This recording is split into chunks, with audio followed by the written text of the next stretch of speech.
Hi, everybody. Welcome to a program. My name is Patrick. It's a program. Oh, that's too loud.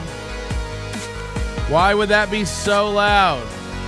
Thanks, Carl. Is it Carl? Was it Carl? From Who Are These Pork Bellies? No promises today. My throat is on fire. I think I might have like strep throat or something. I might do an hour and turn it off.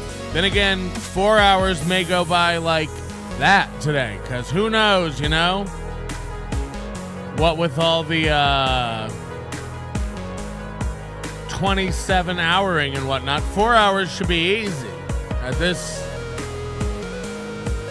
juncture. You look well rested. You know, it's weird. I went to bed at like 1:30 p.m. my time, pretty much right when the show ended, the marathon show. Almost directly to bed. 4 hours later, wide awake for 8 hours. And then I slept for 8 hours. Then last night I slept for maybe 4. Not even.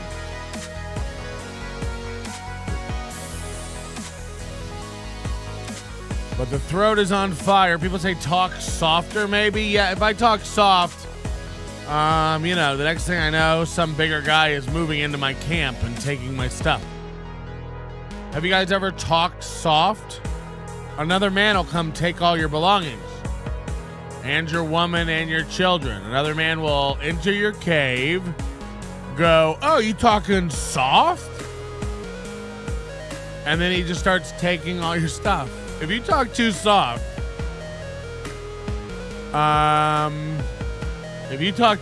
you'll... I might need more sleep. Hey, the little onion leaf has been falling down. I came in here, this whole leaf right here, this little sliver, hanging by a thread. I mean, I can't get this room.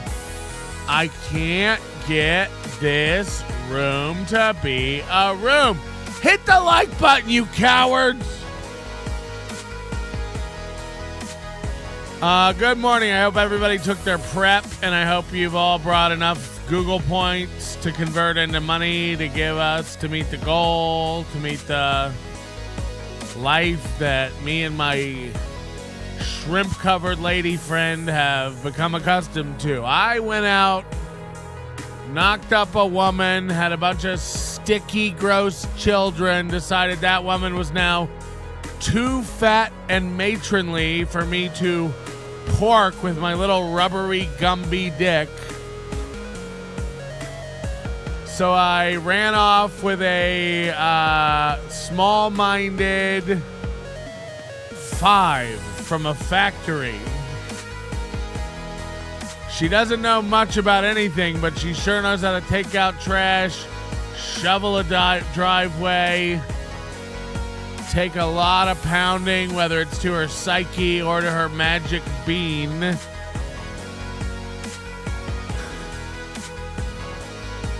And, you know. Yeah, Flat Cat Jessica and Brad Goulby want to fix my sign. Local Vegas comedian Brad Goulby, who's a very nice boy, but cannot stop emailing me about my sign.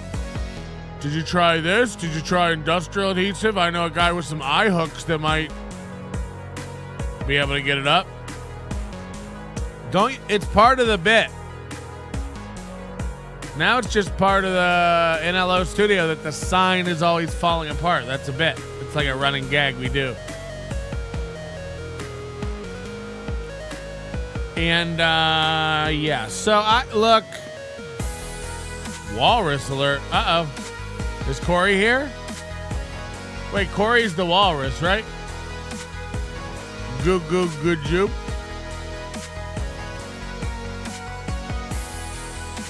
Oh, Lord. I don't even know where to start today. I really don't. But like I said, we're going to try to get through it. I'm exhausted.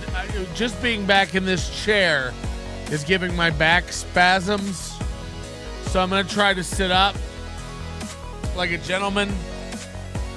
But I know, and you know, it's probably not going to happen. I'll talk a little bit about MLC, Kevin, going on Carl's show yesterday. If you haven't seen that yet. One day the emails will stop. Then what will you do? I mean, probably rejoice. Probably rejoice.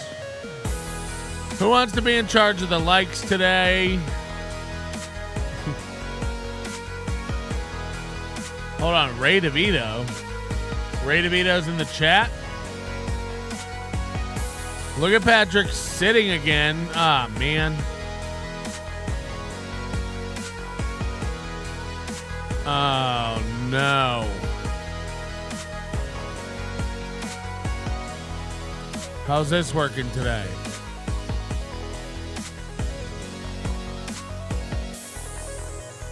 Top of the morning to you, Mr. Patrick Melton. Very impressive showing on Monday. I honestly don't know how you went that long, live on the air without having to take an hour-long break to enjoy some Mountain Dew and infused pork dogs. I'm sure as soon as you woke up the next day, you did just that. An hour-long shit that goes with it. Toodly-doo, it's Thursday. Hoagie, she saw shit. Gina Levy says, put your pillow behind your back. What are you, my dad? Put a plate of iron behind your head and then go get a shotgun and put it up next to your teeth. And then ask a friend or your dog to hold a string tied to the tree. Okay. Jesus Christ.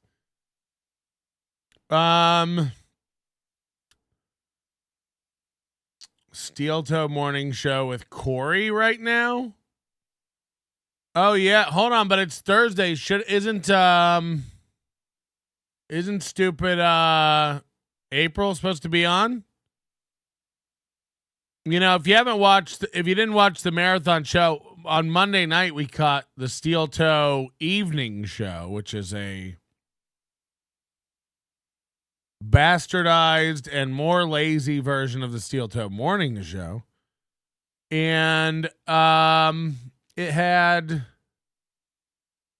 a very interesting, tense interaction between April and her man involving a broomstick, blood, her asshole, pussy, cleaning. She didn't want to do the show, but she has to do the show because this is the life he's built. I think April is doing less days. April still hasn't smiled. April's getting ready for Gino's visit. Imagine running around, changing out the Glade plugins in Aaron's house, setting out, paper plates full of Ritz crackers and Cheese Whiz in case Keanu wants a snack. The kids love it. The kids love it. Have you had ants on a log? Have you had ants on a log? What do they cook for Gino and Keanu? Just like they do for their kids. It's all scrambled eggs and shrimp shells, And then their spare room, they got to run in there and vacuum up all the roach eggs and moth wings. We never even use this room. This is a spare room. The sheets haven't been washed in that room for 6 to 9 months. Who comes and stays with Steel Toe? Who's the house guest lucky enough to go stay with Steel Toe? You never hear about it. Nobody's staying in my... hey, welcome to my house. Just a couple quick things. I will be doing a radio show in the basement most hours of the day. So if you hear a noise at 5 a.m. or 6 a.m. or 7 a.m. or 8 a.m. or 9 a.m., that's probably just my show. And if you get woken up or jarred mid-evening trying to relax at like 7 p.m. or like 8 p.m. or like 9 p.m., that's probably just my show. And then also if you hear any sort of sound at 10 a.m. or 9:30 p.m., don't be alarmed. We hit the overtime. And just like on a military base where they make you stop, the whole base stops and kind of does the colors, or the pledge or whatever it is. It's just like that. You'll hear maybe you'll hear some black church music, or you might hear some music in your room where it sounds like World War II tanks are rumbling down the street, and you might swear you hear the Fuhrer himself on a megaphone screaming orders. You put money in the plate. That's just me doing e-begging. I do an e-begging thing. Twice a day I do that. Twice a day you'll hear me and my wife shrieking for $300. So you will hear that. And then on weekends, the kids come. But you're welcome to stay. It's a real chill, cool, fun place to hang out and stay. You're going to love the way you feel. Hello? Hello? We also... Yep. Oh, boy. Was that beloved chatter? Who was that? We also, and then hang up? We also hang up. Oh, were you trying to join into the bit? Were you trying to join into my bit? Okay, we'll go check out Steel Toe. I thought it would be April today. I thought that'd be fun. But you're right. April might be hiding more and more and more these days. And God, if there's ever been a show, a surprise guest co-host, it's like, no, it's a surprise guest guy calling in on Skype. Not today, Buzzard Bill. Not today, Buzzard Brand. Not today, Satan. Oh, Corey's animated, huh? That isn't real at this point. Right.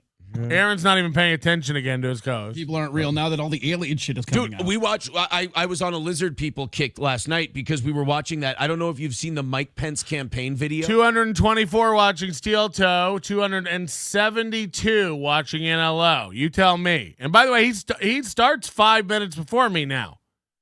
He gets the head start on Melton now. So what's the excuse? John sketches. What's the excuse now?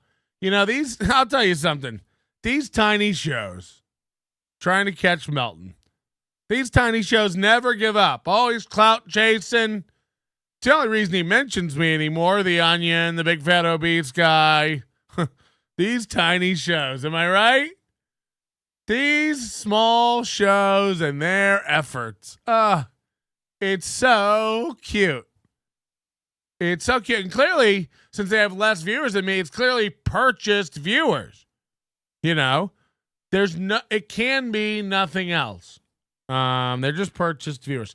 Yeah, I'll rewind it. Well, as soon as I get into a story, we'll rewind it and watch how their interactions are going. But I imagine it's absolutely shit. Any of the billionaires that fund him, and if this is like an advertising thing, because that's my conspiracy theory, is that this guy totally promoted this shit out of whoever. They're probably going to be great for each other. This will really get Corey's numbers popping, and that in turn will get Steel Toe's numbers back. Before you know it, Steel Toe will be back to its glory days. 600 live viewers on YouTube. I'm really sure it's all going to come together. Totally.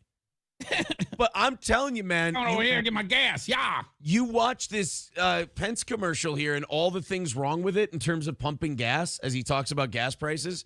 I full blown yesterday accused him of being a lizard. I think he might be a lizard. Try to do this like a highlights magazine and notice all the things wrong. Mike Pence here. Remember $2 a gallon gas? I do. And then Joe Biden became president of the United States. Wait. And not only is that open, but the cap is off as well, right? Well, either the cap is off or a lot of cars now, they just don't have a cap. The lid is open and they're...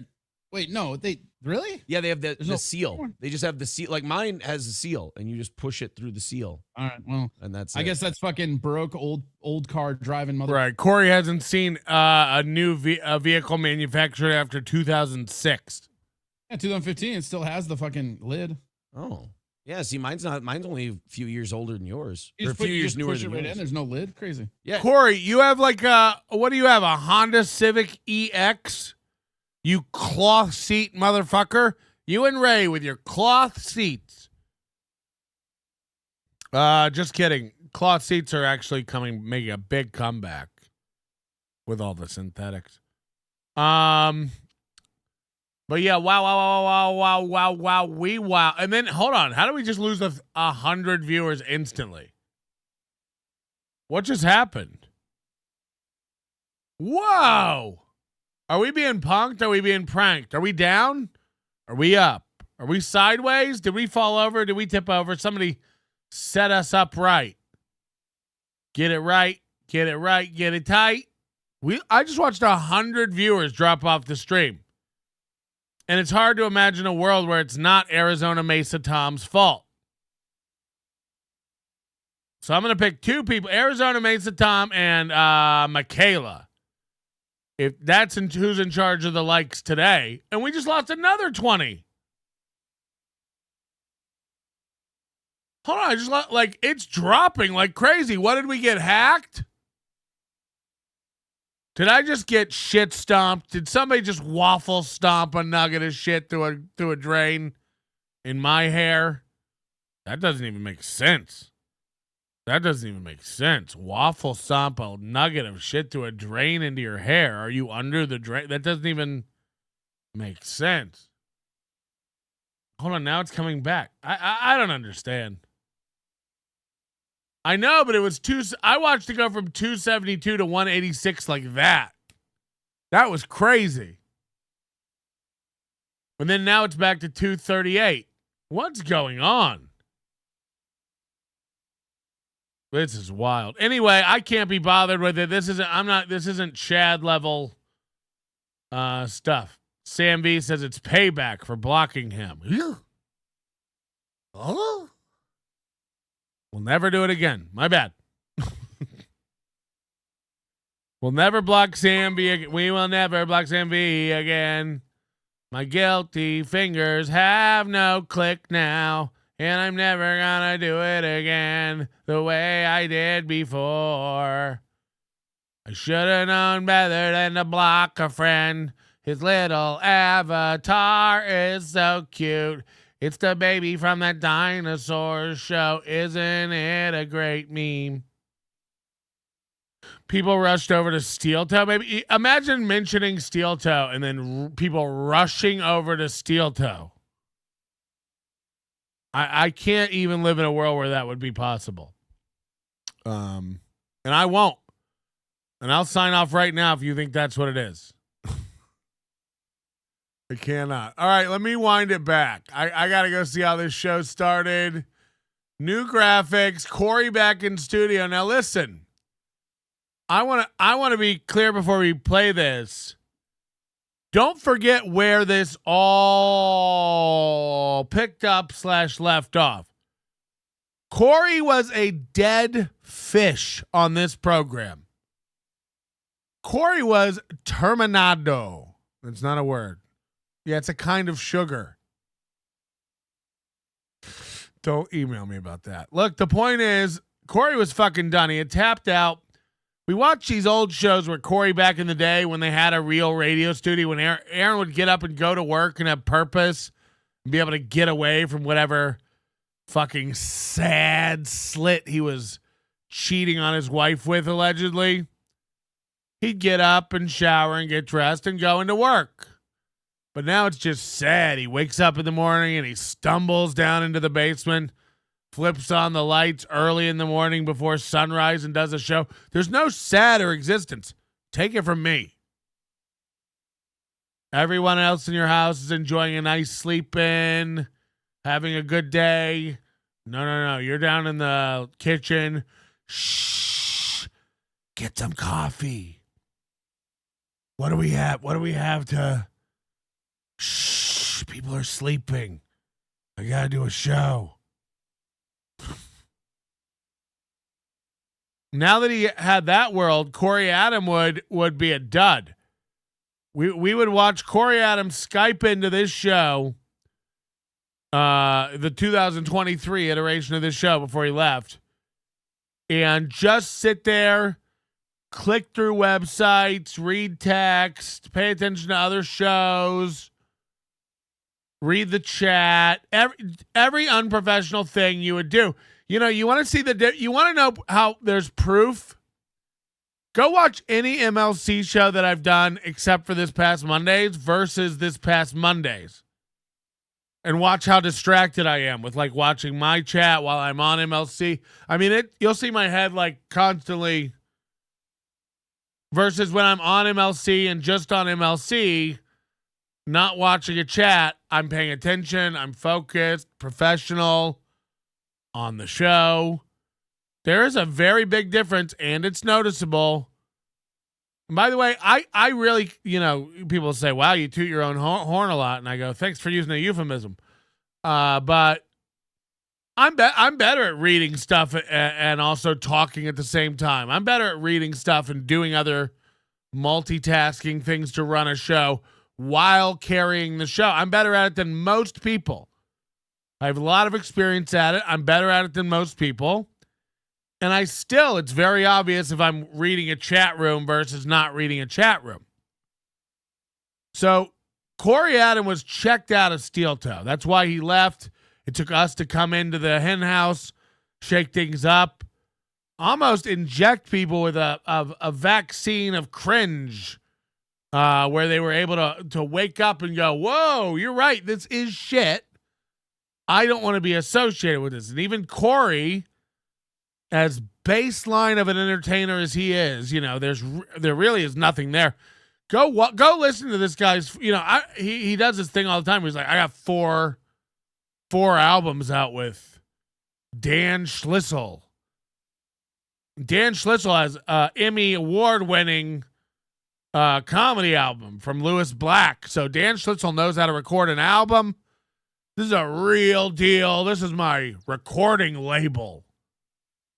And it's like, I mean, this stuff is never meant less, I know we're all supposed to go like, wow, Corey must be a big deal because he's on Dan Schlissel's record label, but Stand Up Records or whatever it is. But it's like, oh no, what it makes me realize is any boob can get a record on Stand Up Records. Any loser can get a record on Stand Up Records. Corey is a fucking boob. He might be a nice enough guy. He might be fun to hang out with, but boy, has he proven himself to be a boob. A boob. Never has a guy launched, it's not since the Red Bull Flugentagen contest have I seen a man launch himself into a lake, fall flat on his stomach, and declare victory. I got to get away from Steel Toe. I got a lot of big dreams. I got a lot of big plans. You ever seen a man promise a show, turn around, pull down his pants, and shit all over a microphone more than Corey Adam? First of all, why announce you have all these big plans and ideas that can't be accomplished on Steel Toe, only to run off and do absolutely nothing?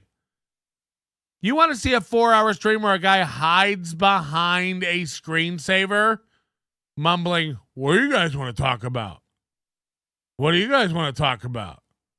Major incel energy. Major incel energy. Melton can read while he sits, multi-talent extraordinaire. No. I'm talking about running chat rooms, making sure the streams are running, setting up voice chats, reading emails, playing videos, pausing, unpausing, keeping threads of thought going, also reading while I'm talking. You know, we're all sitting here reading this, but we're also reading while I'm doing this. I just finished reading a Logging Road King comment about an album content. It's a different skill. You watch a lot of these shows, they can't even read. You know, poor Bob Levy. Gina, help him. Help him.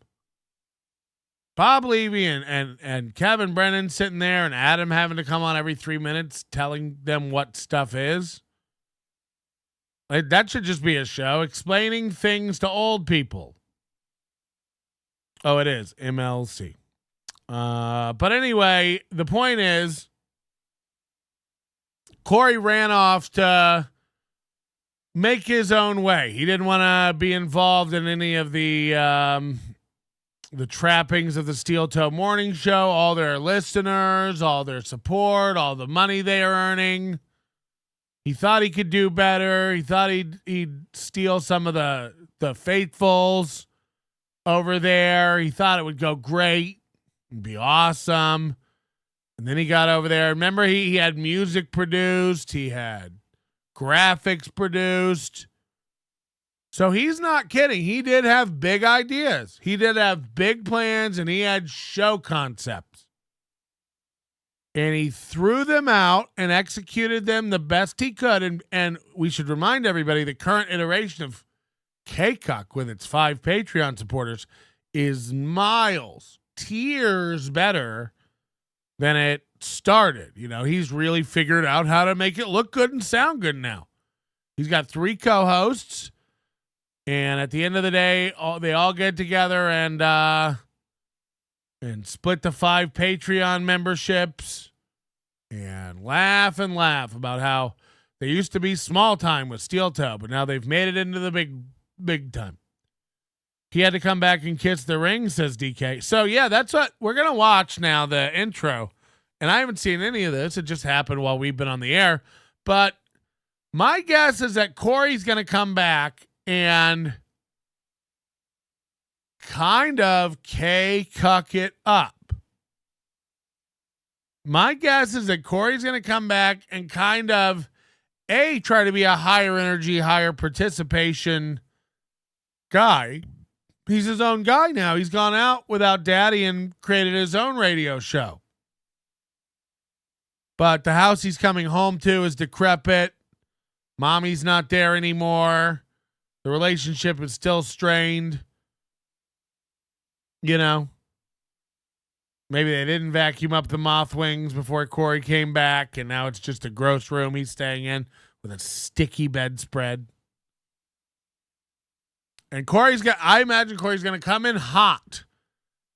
Just like he does on MLC. You know, Corey gets a little excited. I imagine he comes in hot, lobs out a lot of jokes that bomb, because that's the other thing. It's like Corey loves a stinker. Corey loves a hack bomb. Is there a basic joke? Low-hanging fruit? Don't worry, Corey will be by in a minute to grab it. Remember when he circled back 2 times? This is when we first discovered them in like March. 2 times in 5 minutes he tried to get Aaron to laugh at a blinker fluid joke. This is something your dad would tell you. Like, you're out of blinker fluid. Hey, wait a minute. There's no blinker fluid.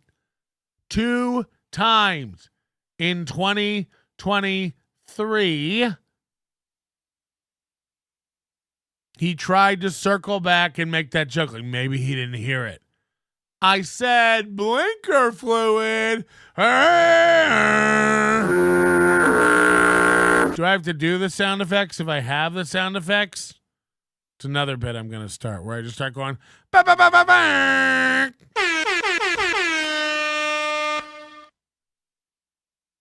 Mubi don't want to pay the $50.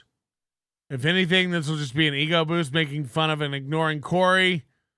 Yeah, that's the sad thing. Is like neither one I imagine have learned anything. Mubi will ignore his co-host, and we just gotta watch it. We gotta see what it is. No point in speculating. I'm just telling you my guess. Try hard, try hard, try hard. That's what I see coming here. Let's see. Yeah, you are so good looking. April has her glasses on. You are everyone, and welcome to a very special anniversary week edition of the Steel Toe Morning Show. We don't bother with tits around here. We don't bother with vaginas and girls. We just put two fat guys on a screen and show you how to do it. I'm being serious here. How do you think this makes April feel? How do you think it makes April feel? Now let's take somebody we were just talking about, Bob Levy and Gina Levy. Now, Gina Levy in the chat, I've never met her. Truth be told, I've never met Bob Levy, but I don't know their relationship. I know they definitely don't agree on moving to California. But, Bob is one of these guys. He's on these shows every day. And like it or not, a topic that comes up, especially on MLC when Ray is around, is a little something we call pussy. So Kevin's married and he'll talk about the pussy. Bob's married, he'll talk about the pussy. Ray is single and hasn't been laid in over a year and doesn't like to talk about the pussy. Now, I don't know. I imagine Gina Levy is her own woman and secure and doesn't probably get all bent out of shape whenever Bob brings up pussy, or don't worry about it, or I've dated, or I've had pussy. It comes up a lot, it seems. How much pussy is there in the fridge? Are we almost out of pussy? Is there any pussy left? Can I get some pussy? Has the pussy gone bad? It just seems to come up a lot about the pussy. Now, I don't do that anymore. I find it gross. I don't like seafood, but there's a difference. I've never heard Bob on a show going like, fuck dumb. I actually have heard him say that. My point is, I don't know. I've never thought less, again, I know nothing about Gina Levy at all.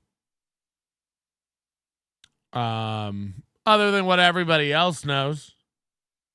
And I probably know less than everybody else knows because I'm kind of oblivious, but I've never once listened to Bob talk and cringed and thought, I wonder if Gina's watching that. That's kind of disrespectful. I bet Gina doesn't like him saying that. Now, look, I bet that's happened. I'm sure he's talked about a lot of stuff. If my wife listened to this show, I'm sure she would cringe at a lot of it and be like, really? But that's why she's not allowed on the internet. And I keep her chained to a radiator and for 2 hours every afternoon to a palm tree in the backyard because sun is important. Bob is a pussy magician. Is this pussy kosher?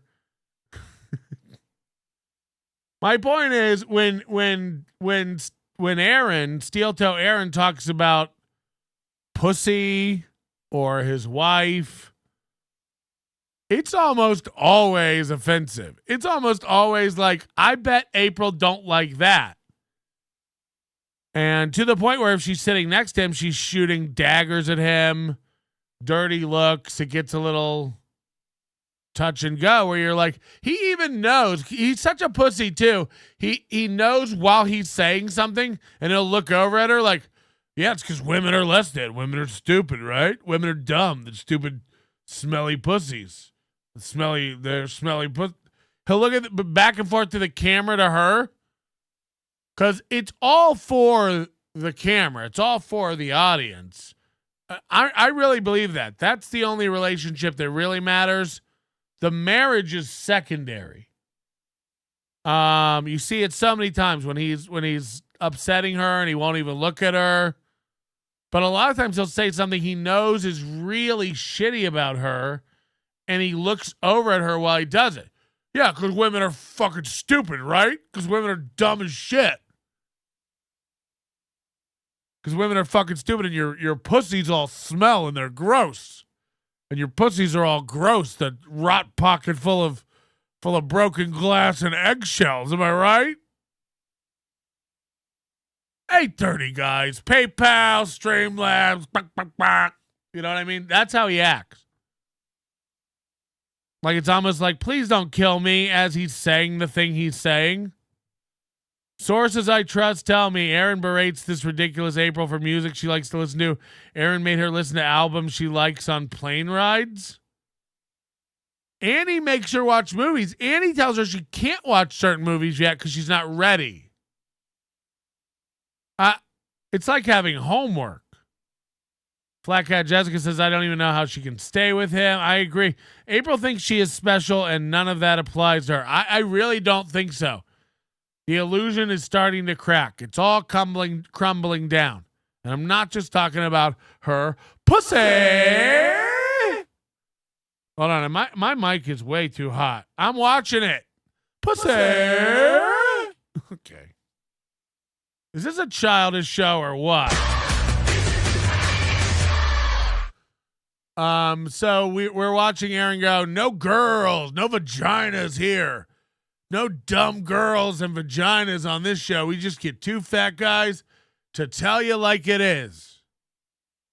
And it's like, yeah, until tomorrow when you have one of the dumbest vaginas in town in there. You know, what does this even mean? He's like, no dumb vaginas today. No dumb girls in here. It's like, that is your partner. Your partner is a dumb vagina. Your partner is a dumb girl upstairs. You know, at least Bob has the sense to not let Gina talk. Just kidding. Gina's going to smack me in Atlantic City.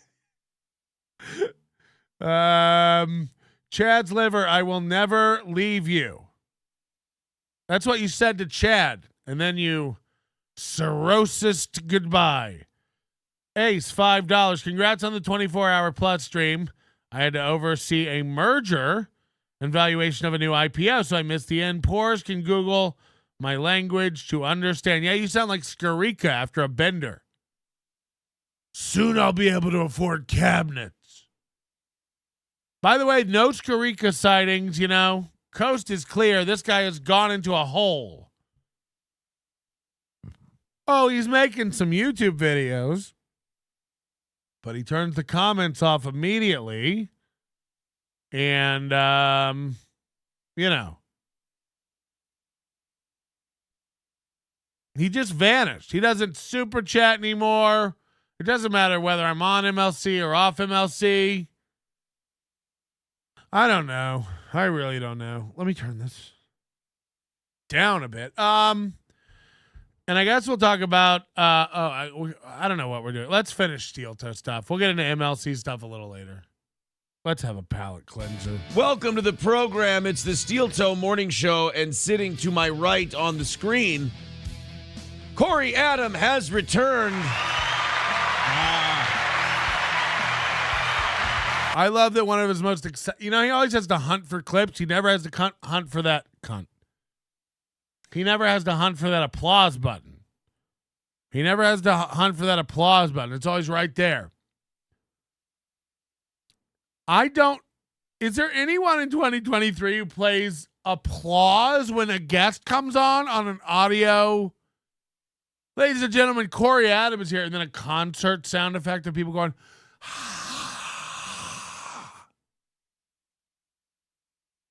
what? Again, are you Orson Welles? Is this a radio play? You're like, ladies and gentlemen, one of the funniest guys in the world is here, Corey Adam. That's how you know he's funny. It's how you know he's funny. It's like you're playing a crowd cheering and chanting, which has never happened to anything Steel Toe has ever done. I got to thank Carl from Who Are These Podcasts for getting me back on Steel Toe. I mean, it's time. It's time. Let's put a railroad spike back through these guys' hearts. Good morning, sir. What up, sir? How are you? What up, sir? How are you?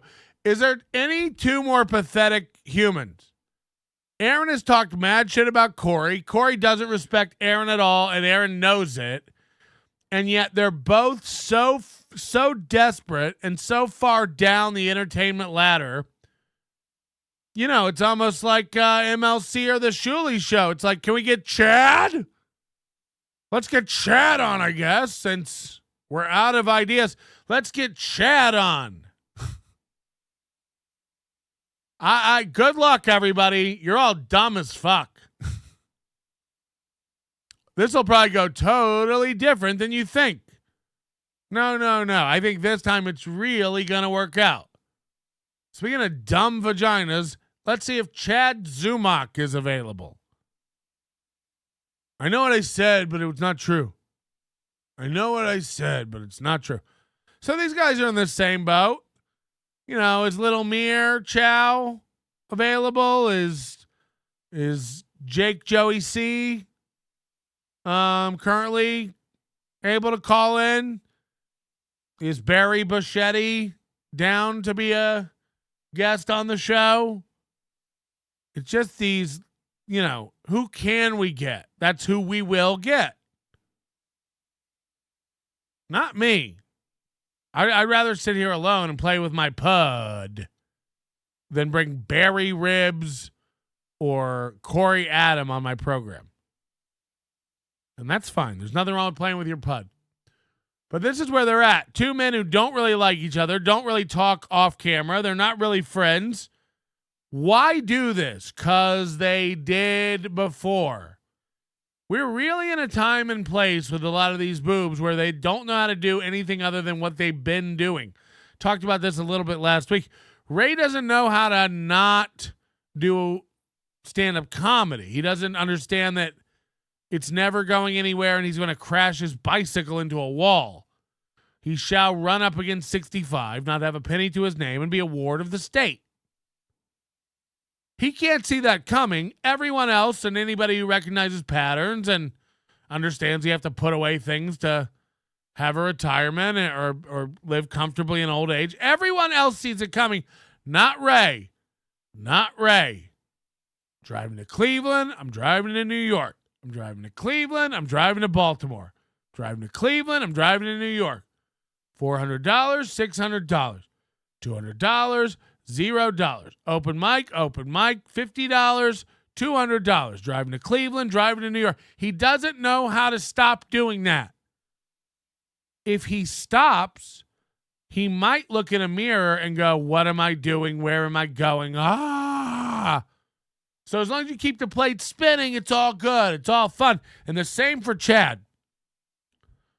You say whatever you want. I got gigs coming up. Did you hear about the Cape Coral on the 11th? Did you hear about the end of the month with my buddy Daniel Tosh? Again, doing a show with Daniel Tosh at the one club that you work doesn't make you a working comic. It doesn't make you Daniel Tosh. You sound like KC bragging about working with Howard Stern. It's like you helped guests. You helped point guests the correct direction down the hallway and hooked up their headphones. Yeah. You're a radio god, you know? Hello. Hey, how you doing? Fast. Yeah, I'm a little concerned about you. Oh, yeah, okay. You seem to you have this hate boner going for poor Ray and Chad. You start with Steel Toe. You just start running into it. I'm just a little concerned. Is there a question? No, I just wanted to, You're concerned that I started my show with content? Why'd you hang up? Yeah, I'm concerned. You have this hate boner for Ray. First of all, nobody has a boner for Ray. I think that's been proven. Not even Ray. Seamus McCallahan, where am I going? Straight to the drive-thru for 8 Egg McMuffins. I doubt it. I doubt it. Nobody beats the Muffin Man. And that's me. My parents sit me in front of the computer every morning and make me watch your Onion show so they can get some more sleep. I don't know if they think the Big Onion is a character like Barney, or if they are too lazy to talk to me about the birds and the bees and leave it up to you. So far, I've learned that pussies are smelly and gross. That makes me feel bad. My cat doesn't smell at all. Her name is Patrick. Wow. What the fuck? What the fuck was that? All right, back to watching these two men who can't stand each other pretend like it's real. It really is watching two guys. They're not friends. Corey's been dodging Steel Toe's calls forever. Why would Aaron even want Corey back? I mean, this is cuck behavior 101. This is worse than the time when Mubi, remember, was giving listeners permission to go after his wife. He even fantasized about gatekeeping her sexually and being there and deciding who could and who couldn't take turns fucking his wife, who he was done with, his ex, soon to be ex-wife. And then he got back together with her because he knocked her up. And then he went through on the radio show talking about all the guys who he was going to give permission to bull out his wife. So now a guy who completely owned him on his own show is basically been invited back because Aaron doesn't know what else to do. Who else could save it? Johnny Crutches has turned into a nightmare. Johnny Crutches, I don't know if, I guess because he was the only guy left after they fired Oz and Corey left and there were no replacements brought in. He tried to do Gino for a minute and Ray. He realized giving out half of Super Chats is insane when they can't even hit their goal. They can't even hit their goal, so him giving out half Super Chats is no longer an equation. I don't know the deal that he worked out with Corey here, but I guarantee you it's sadder than we know. And to everybody who keeps going, Gino's getting $4,000. Gino's getting $4,000. Hey, DK gifted 5 memberships. Thank you very much, DK. And I got a lot of new names to go on the wall. And they'll be up very soon. I haven't even been in this room. But all those Post-it notes are on the floor behind me, and they will be converted into full-fledged. They'll grow into full sheets of paper. Mason in Portland, hey, Roller Pig, thanks for the 27-hour stream. Thank you. What was I saying? I don't even know what I was saying. This is fucking sad. Let's watch it. Terrible. I was diagnosed with cancer of the lymph nodes yesterday. And I was told... Is it real? Yeah, I was told I have 8 months to live. 8 months too long in my guesstimate. And then they said they grabbed the wrong chart. So, yeah, I guess, it's a whole... How much do you want to bet that didn't happen? How much do you want to bet the doctor grabbed the wrong chart, immediately recognized they grabbed the wrong chart, and then Aaron made up a thing in his head like, yeah, I wouldn't want you coming in here telling me like I have cancer or something. And then it not even be me. And the doctor went, yeah, that's funny. Cancer is really funny. Anyway, you have a receding hairline. And Aaron's like, I'm going to remember that joke tomorrow for the show. Cancer. Thing, but we'll get through it. And it's turns out it was just chlamydia. So. Well, that's the curable one. That's that's the one you want. I have not dropped one frame. Then the cancer. I mean, I've got some explaining to do on the home front, but feel like I've got a second lease on life. At least you'll be alive to explain it. Yes, exactly. Corey's back, and Corey is back. He's like, I don't have cancer. I've got some explaining to do on the home front. But hold on. In the time that the doctor grabbed your wrong chart, you texted people at your home that you had cancer? Because it's anniversary week, and in your fake made-up bit joke that you just made up? Oz is a piece of shit. No. Wow. I can't. That's the thing. You know, Carl didn't understand this yesterday. There is something about this guy that's so smug. He delivers a joke and acts like nailed it. And everyone else is like, what? Watch him say Oz is a piece of shit. Now, again, this is one of 3 morons in Minnesota he was able to talk into doing this gay show with him. One moved away and he still Skypes him in. I could understand if Corey was like some rare talent that you could only find once in a millennia. You got to Skype him in. You got to Skype Corey in. It's like importing vanilla ice cream from Vermont. Do you think it's going to taste different than the vanilla ice cream you have in Delaware or Minnesota or Louisiana or Oregon or New Mexico? It's even worse than that. It's like going and getting a McDonald's double cheeseburger and mailing it to your friend in New York, going like, "Do you have these there?" Oh yeah, big cheesy garbage piles. Yeah, we have Corey Adams here. Yeah. You don't import Corey Adams. You light it on fire and float it out to sea if you know what's good for you. You give it a Viking funeral. But not Mooby. He's like, he was, and look, Corey was the best of the 3 they had. And now you're going to watch Mooby shit on Oz and then laugh at his own joke in such a pathetic manner, it makes me want to vomit. Watch this. Be alive to explain it. Yes, exactly. Corey's back, and Corey is back because it's anniversary week, and Oz is a piece of shit. No. And because Oz is a piece of shit. No.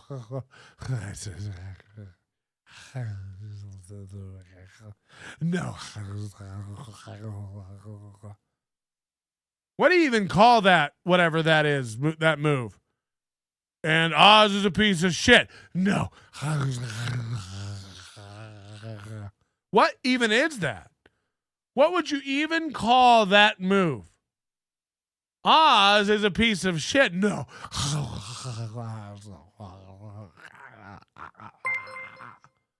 Like, I don't even know what to call that. We got some douche from a fan, but I'm not sure if it's for Aaron or my smelly meat box. That douche is mine, you dumb smelly cunt. But you always say how rotten and smelly my dumb fuck pocket is. I need a bigger cock to scrape out the layers of loser spunk you coated in as soon as you touch it. Jesus Christ. Watch him do it one more time. At least you'll be alive to explain it. Yes, exactly. Corey's back, and Corey is back because it's anniversary week, and Oz is a piece of shit. No. No. I need that as a meme clip. Just, no. Are you melting? Are you melting down? No. Because it's anniversary week, and Oz is a piece of shit. No. Wow. Oz, look. What the fuck? Like what the actual fuck? And he does this after a lot of his own jokes. No. Almost like self-soothing, like, no. He's purring. And Oz is a piece of shit. No. Wow. You look at these videos, it looks like this. If I told you this was a 10-year-old clip, you'd believe it. Look at him. Do they even make webcams this blurry anymore? Oz, look, and Oz is a piece of shit. No. Wow. It's anniversary week, and Oz is a piece of shit. No. Because it's anniversary week, and Oz is a piece of shit. No. No. It's like when a girl tells a joke and immediately starts apologizing the joke before she even gets it out. Maybe that's why you're such a big. I'm sorry. I'm just kidding. You know I'm just kidding, right? You know I'm just no. No, no. Like, what? What the fuck? If you ever catch me going, no. Kill me.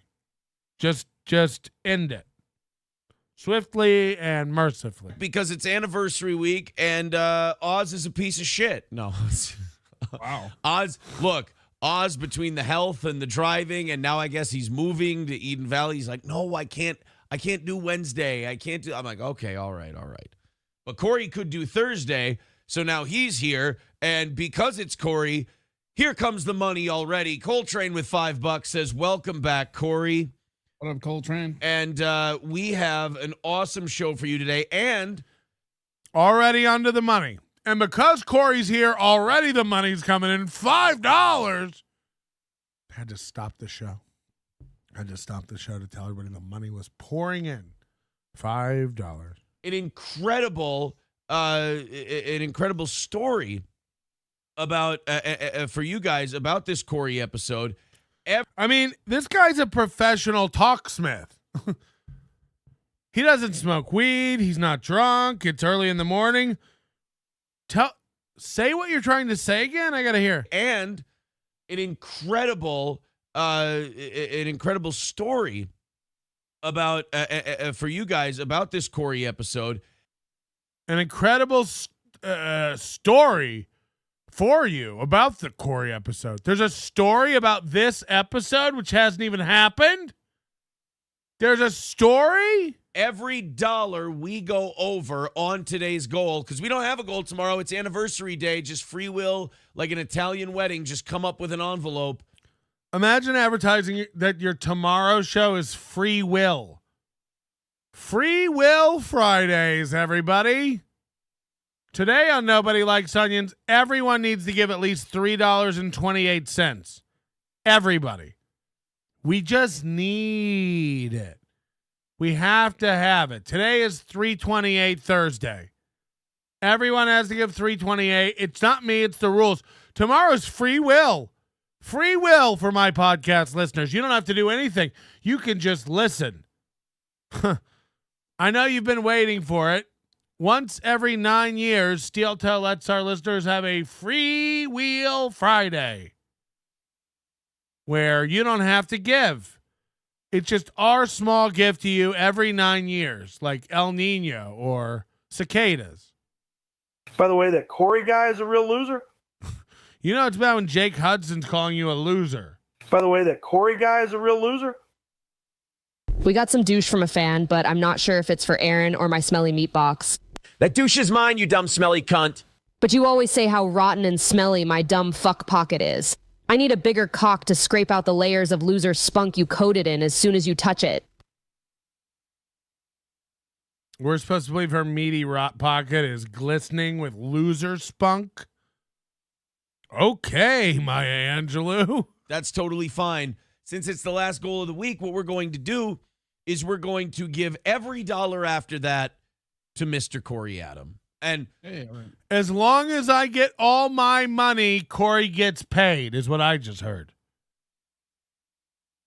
I don't know about you. What I just heard is if you hurry up and give me what I need for the day, which is $275 as I'm watching this, then Corey will get paid. What I also heard is if he doesn't reach his goal today, Corey gets no money. The deal Corey agreed to is anything over the goal Corey gets. Hello, Corey, have you been watching? You know, they don't hit goals.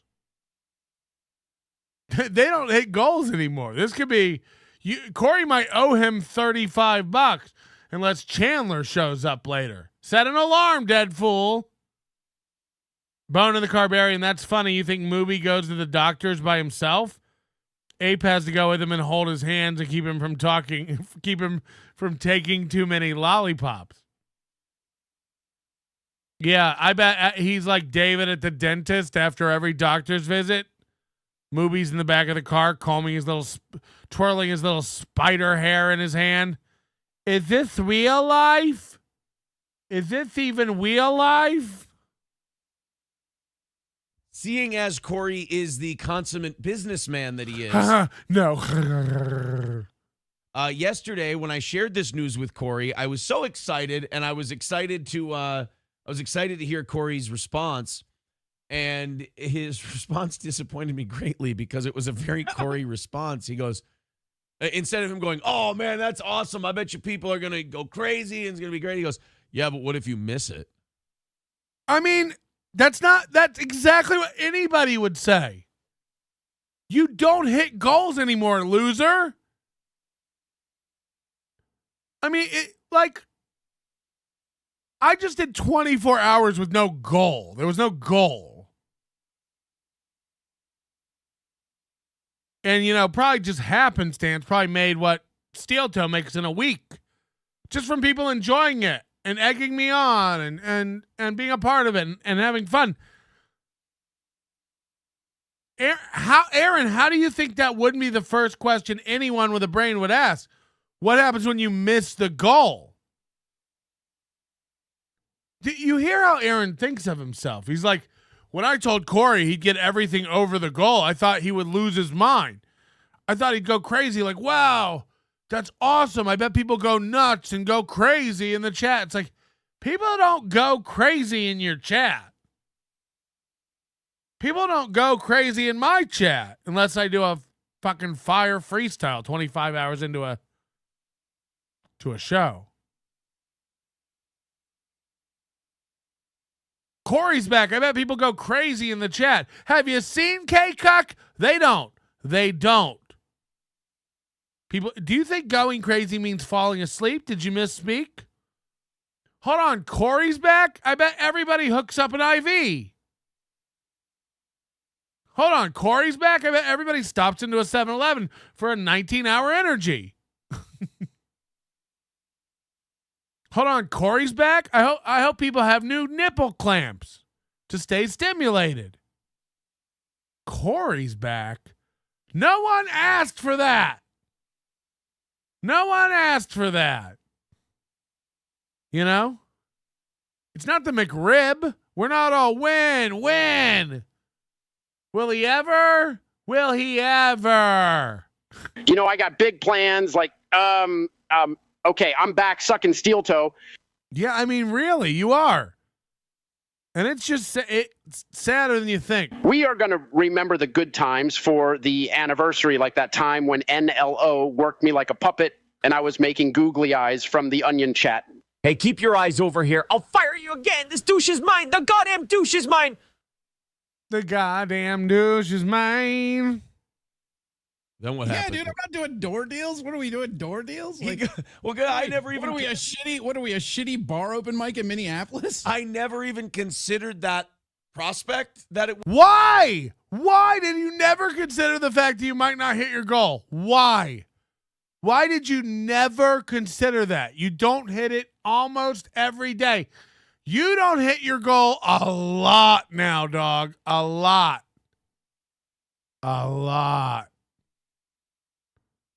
So what are we to believe? Are we to believe that Aaron really, it never crossed my mind we wouldn't hit our goal? Steel Toe not hit their goal? Huh. What is this, Tuesday?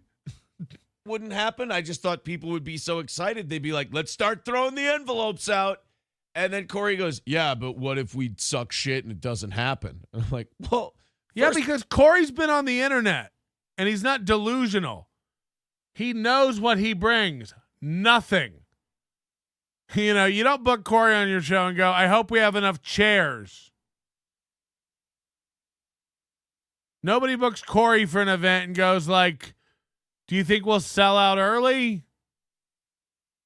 Corey knows no one's going to be clamoring. No one's going to be throwing money around. No one's going to go, welcome back, Corey. Here's a hundo. No one is going to do that.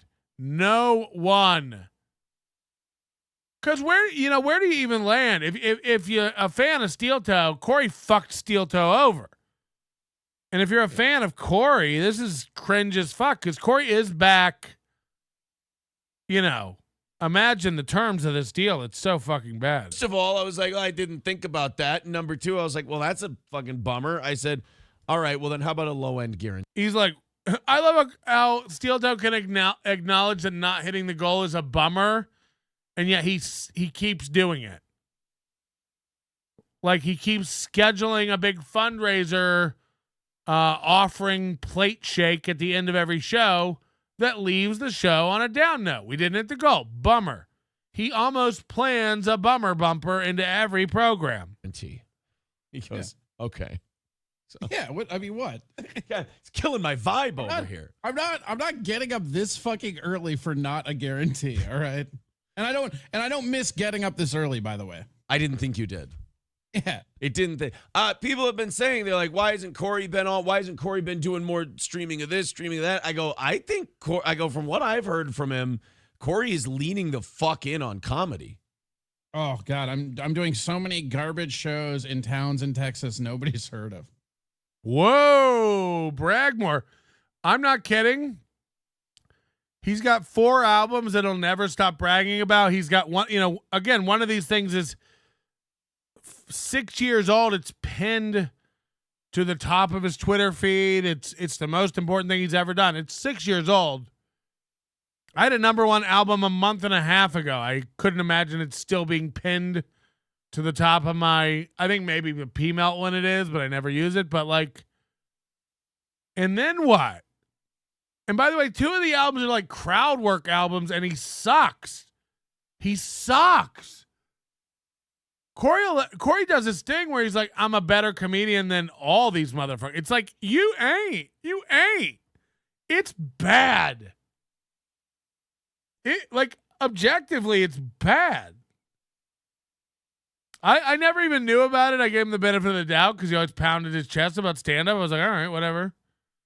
No, as a lark, I went and checked out the 4 albums he never stops talking about. It's utter garbage. And by the way, go check out some of the sales metrics on that from the data you can pull. I mean, this guy has sold 4s of copies of. What a loser. And then it's like Steel Toe. It's like Corey never learned. He's like, I'm going to step away from Steel Toe and show the world what I can do. Nothing? Garbage? Got it. We haven't seen my stand-up albums. Okay, we took a look. It's still shit? Got it. And then you're like in the alley interviewing open micers before Kill Tony. First of all, going on Kill Tony as an established comic with #1 albums is the most embarrassing shit ever. Please go on Kill Tony, the open mic for losers. Please. No offense to Hans Kim, but anybody who goes on Kill Tony as like an appearance is out of it as fuck and shall never be anything in comedy. I proclaimed it here. I know you're all like, hey, Hans Kim goes on the road with blah, blah, blah, blah, blah now. It's like, wait a minute and watch how he won't. Retards get taken on the road with people all the time. Losers who shall never have a future in comedy get taken on the road with big names all the time. You never know what the motivation is. Ari Spears and Godfrey, people like that, they like white people to open in front of them. Jim Norton, he likes a white woman to open in front of him.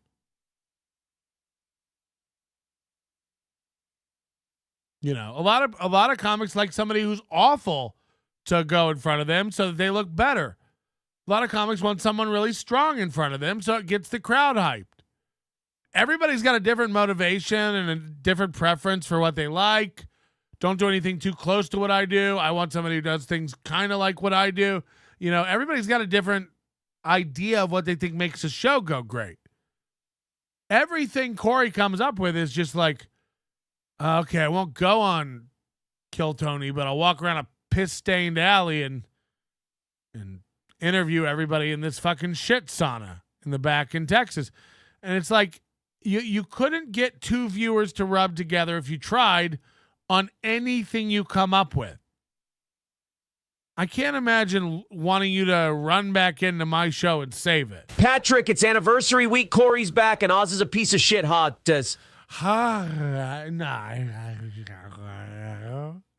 Patrick, I am paying Gino to headline one show for $4,000. No, he's not. Like you can headline for me at the Scrimp Fest 2024 anniversary show in my garage for $100. Pussy smell bad, stinky pussy isn't allowed here. My dick does work around dumb bitches. This is my life.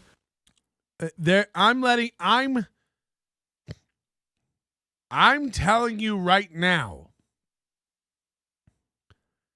Gino is not getting $4,000. I don't know where this number came from. I don't know if it's him and Canoe are getting 4,000. Even if that's the case, I don't believe it. Somehow, if Aaron M. Holt has been convinced to pay $4,000 for Gino Bisconti to come perform in a redneck bar in Minnesota, the middle of nowhere, Minnesota, too, by the way. Aaron is dumber than we all thought with money, and you should all tighten up your purse strings immediately. Imagine giving this guy one more dollar if what he thinks a good deal is Gino Bisconti flown in from Harlem or wherever he is to do a one-nighter while he sleeps in your house. You think Steel Toe is giving him $4,000 and not getting him a hotel? That's what you think in your brain? Your mind tells you that's right? Cold Seats, that's $2,000. Seems like a lot to pay for Gino. Right. I don't believe it. If you told me it was $1,000, I'd say no. No. So there's one scenario where Mubi is so fucking dumb that he got talked in and tricked into giving Gino Bisconti $4,000 for a performance. Gino Bisconti ain't never made $4,000 from a performance. I don't know Gino's comedy. I don't know Gino. I don't know anything about him. Having said that, he ain't worth $1,000. This is a guy, from what I understand, when I Google his clips and look at him, had some promise. He was like a club comic. He seemed with it. He seemed sharp. He seemed plugged in. He seemed coherent. He seemed professional. He seemed like he had a personality. I watched some old clips. It's like, okay, this guy's a comic. I watch him now. I'm like, this is an anal fissure that needs to be lanced off. I don't know what is going on. And Keanu, don't know her from dirt. This bitch has done nothing. I get it. She travels around Chrissy Mayer. She travels around Chrissy Mayer and does these little shows for simp casting. Okay. There ain't a video of this bitch doing comedy. Not a video. A video. Find me one. Any. A reel. A TikTok. An audition tape. A clip from a stand-up comedy website. A schedule. Anything from around town where they're like, just saw Keanu tonight. It was fucking fire. Any video. Does anyone have any video ever of this bitch telling a joke on stage? Anyone? Anyone ever? We'll pay $1,000 for a video of Keanu telling a joke on a stage. Doesn't exist.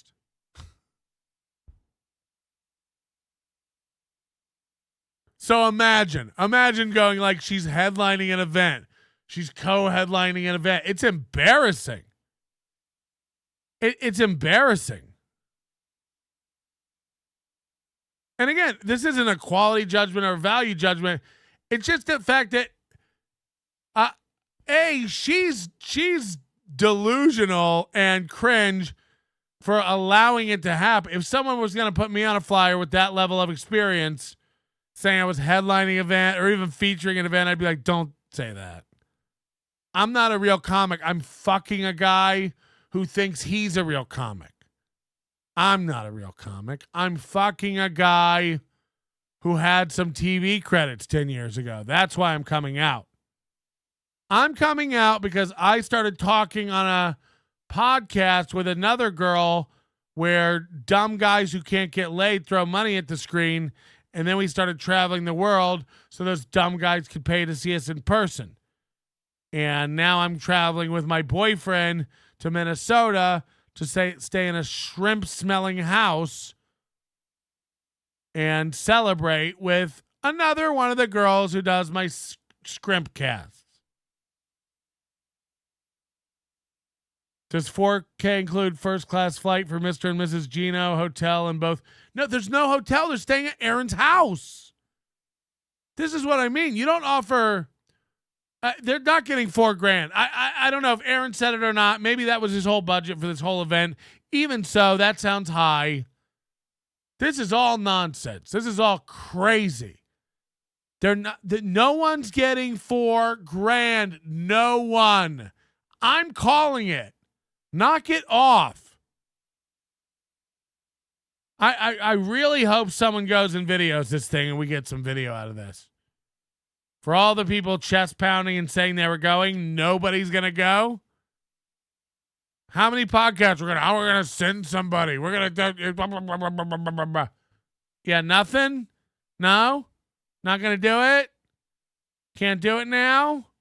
No. Patrick, it's true. Mubi is paying $4,000 to that meth addict drunk, and Oz is a piece of shit BC. He fucks the shit smell my from Sweet Rot Pocket and Shit Cutter. It's not true. Everybody saying it's true is only going like Aaron said so. Aaron said so. Aaron said he wasn't cheating on his wife. Mickey Bitsko, thanks for becoming a member. Lance, who's a good friend of my aunt, said, my insiders tell me all of Steel Toe's Vegas money went to paying for Gino. Apparently April was super pissed about it, and it caused an internal rift. Now, if that's true, that's fucking hilarious. I look, there is a slim chance you're all right and I'm an idiot. Bigger than slim. I think Gino said it, but he was kidding. Yeah, of course. Look, I believe that they couldn't go on vacation because they had to pay for Gino. I do believe that. Their budget is fucked. And also, like, their Vegas vacation is like a $1,500 trip. They stay at Red Rock. They don't gamble. They just stay at Red Rock and drink the free drinks. To be fair, Gino said so as well. Also, Chad. Okay, well, then we know it's true. I can't. Ain't nobody giving that guy $4,000. Everyone has to, first of all, again, there's a slim chance, but if it is, then Mubi and his dumb bitch are worse at math than we ever could have imagined. If he somehow budgeted $4,000 for Gino, he's so bad at money and math that he deserves to lose it all. Sorry, Carl. Sorry, Carl's podcast. I mean, he really does. He deserves to lose it all. He deserves to lose his wife, his kids, the Tahoe, the house, the shrimp, the radio show, the Oz. Aaron and April gamble a lot. Only white trash couples think Vegas is a big trip. Humble brag. Humble brag. White trash couples. Ugh. Yeah, this $4,000 thing. There's one of two ways it goes. Number one, everything in me, 99% says no fucking way. There's just no way. It doesn't make sense logistically, financially. You don't give a guy a guy who wants $4,000 for an appearance. You know, like headlining comics who work in clubs don't make that much for 6 shows. And Gino's not passed at any headlining clubs. Gino doesn't work any of the like real clubs anymore. He's just had the bottom banged out of him by Cumia, and now is labeled a racist drunk. Not my words, just things I read on the net.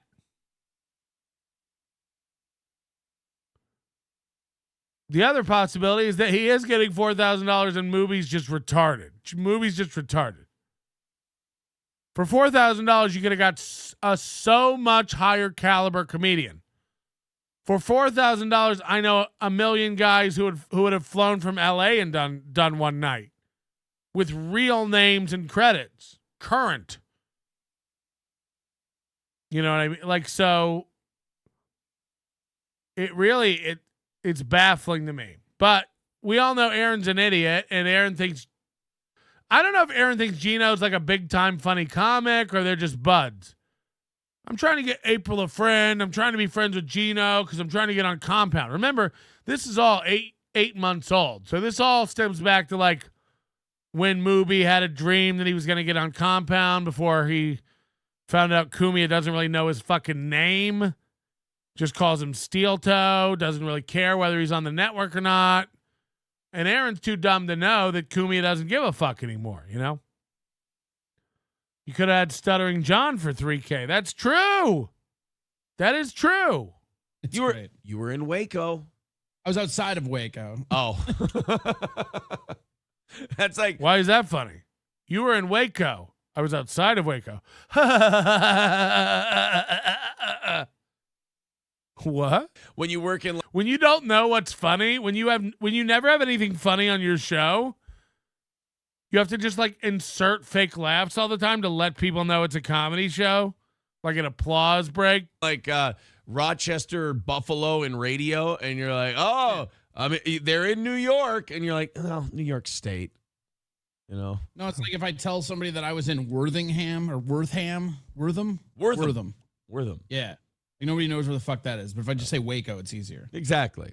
Annoyed Wawa supervisor says it's 2023 and Aaron is producing this program like a VFW Hall wrestling show. Pretty much. Why is that funny? I mean, it looks like that because of the banner. Look, he has never once tried to improve his program. He's still got the steel, great background, the orange boots, the banner. He bought himself a mic boom, but not his co-host. April can fucking pound rocks. We only need one mic arm. He bought the cheapest mic arm on the internet. These are Chinese garbage. This is what, back in the day, NLO had. This is the cheapest mic arm you can get. They're like $25 a piece. They're like Chinese garbage. They'll pinch your hands. They have a cable built into this metal tube. It's one of the lowest quality mic cables that you can get, versus getting a professional arm of any kind of substance. But he can only afford one. I'm not kidding you. I threw out 4 of those mic arms a week and a half ago. 4 of them. Because I got 3 of the nice blue mic arms in here now, and if we need more, then they're $100, so I'll just order a couple more if I need them. Not Mubi. He's like, we do make $300 a day, but I'm only going to put $25 back into the show this year. April, maybe next year you can get a mic arm. Maybe next year you'll get your mic out of the way so you're not bumping into it constantly. Maybe. Fingers crossed, Ape. Smile and show those tits. Oh, we got a good house tonight, brother. I think you're going to get a nice payoff on the back end. Yeah. Cool. I'm gonna need a guarantee. Man, they're on fire tonight. This is funny. These guys are funny. Dang Lizard. Didn't get the steel toe hate. Listened to a little on your 24-hour stream and thought he's the worst. Yeah, I mean, he's one of the smarmiest, most disingenuous people you'll ever meet. He never does anything wrong and he never loses.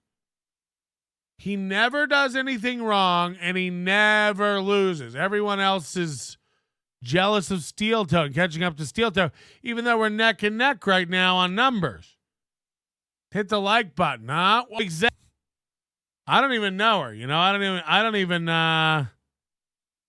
have a dog in the fight, but I will beat the shit out of a stranger I've ever met. Is she a woman? Is she a woman? I'm not showing up to this gymnasium, sir. You're like Ben Affleck in Good Will Hunting. Retainer. Yeah. Sorry. Well, anyway, give me tips with $10 says, hey, Corey, we're 325 away from today. It's our final goal of the week. Tomorrow is the celebratory anniversary show. And anything we go over by today goes right to Corey's pocket.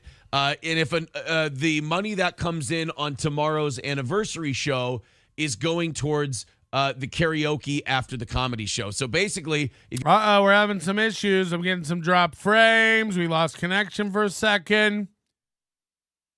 664 drop frames. We went 27 hours without dropping one frame, and now YouTube is not receiving enough data to maintain smooth streaming. Oh no. Oh no. They're so cheap they didn't even buy merch to sell at the comedy show. No coffee. Yeah, they can't afford inventory. You're talking to a show that can't afford to do hats. Remember we watched the video where they can't afford to do hats? Hold on, we have 440 now. We're kicking their ass. We have 440 people watching now, but I think we're having internet trouble. But I'm not sure it's 100% consistent. Either way, I apologize. It's Vegas internet. Things are wild. I can't control it. It is what it is. Look at Aaron doing the robot. It's better now. Funny low-res Pat. I will not be called that. I'll be called a lot of shit. Don't ever call me low-res Pat. They call me low-res Pat, she. If you get up there and do karaoke and we laugh our asses off or we think you did great, we'll just start giving people Friday money. So what? That's just throw it in the prize pool, if you will. Now let's watch this. Corey, you want to throw anything you make today into the karaoke prize pool? $2. No, oh, I thought you were just gonna say no, straight up. Yeah, I know. Corey's back. I just got no butted. Aaron's like the cashier that's like, do you want to round up for charity? And you're like, what's the charity? Giving back to Steel Toe? The goal? The goal is the charity. Would you like to donate some of your salary here today to the goal? Corey? Yeah.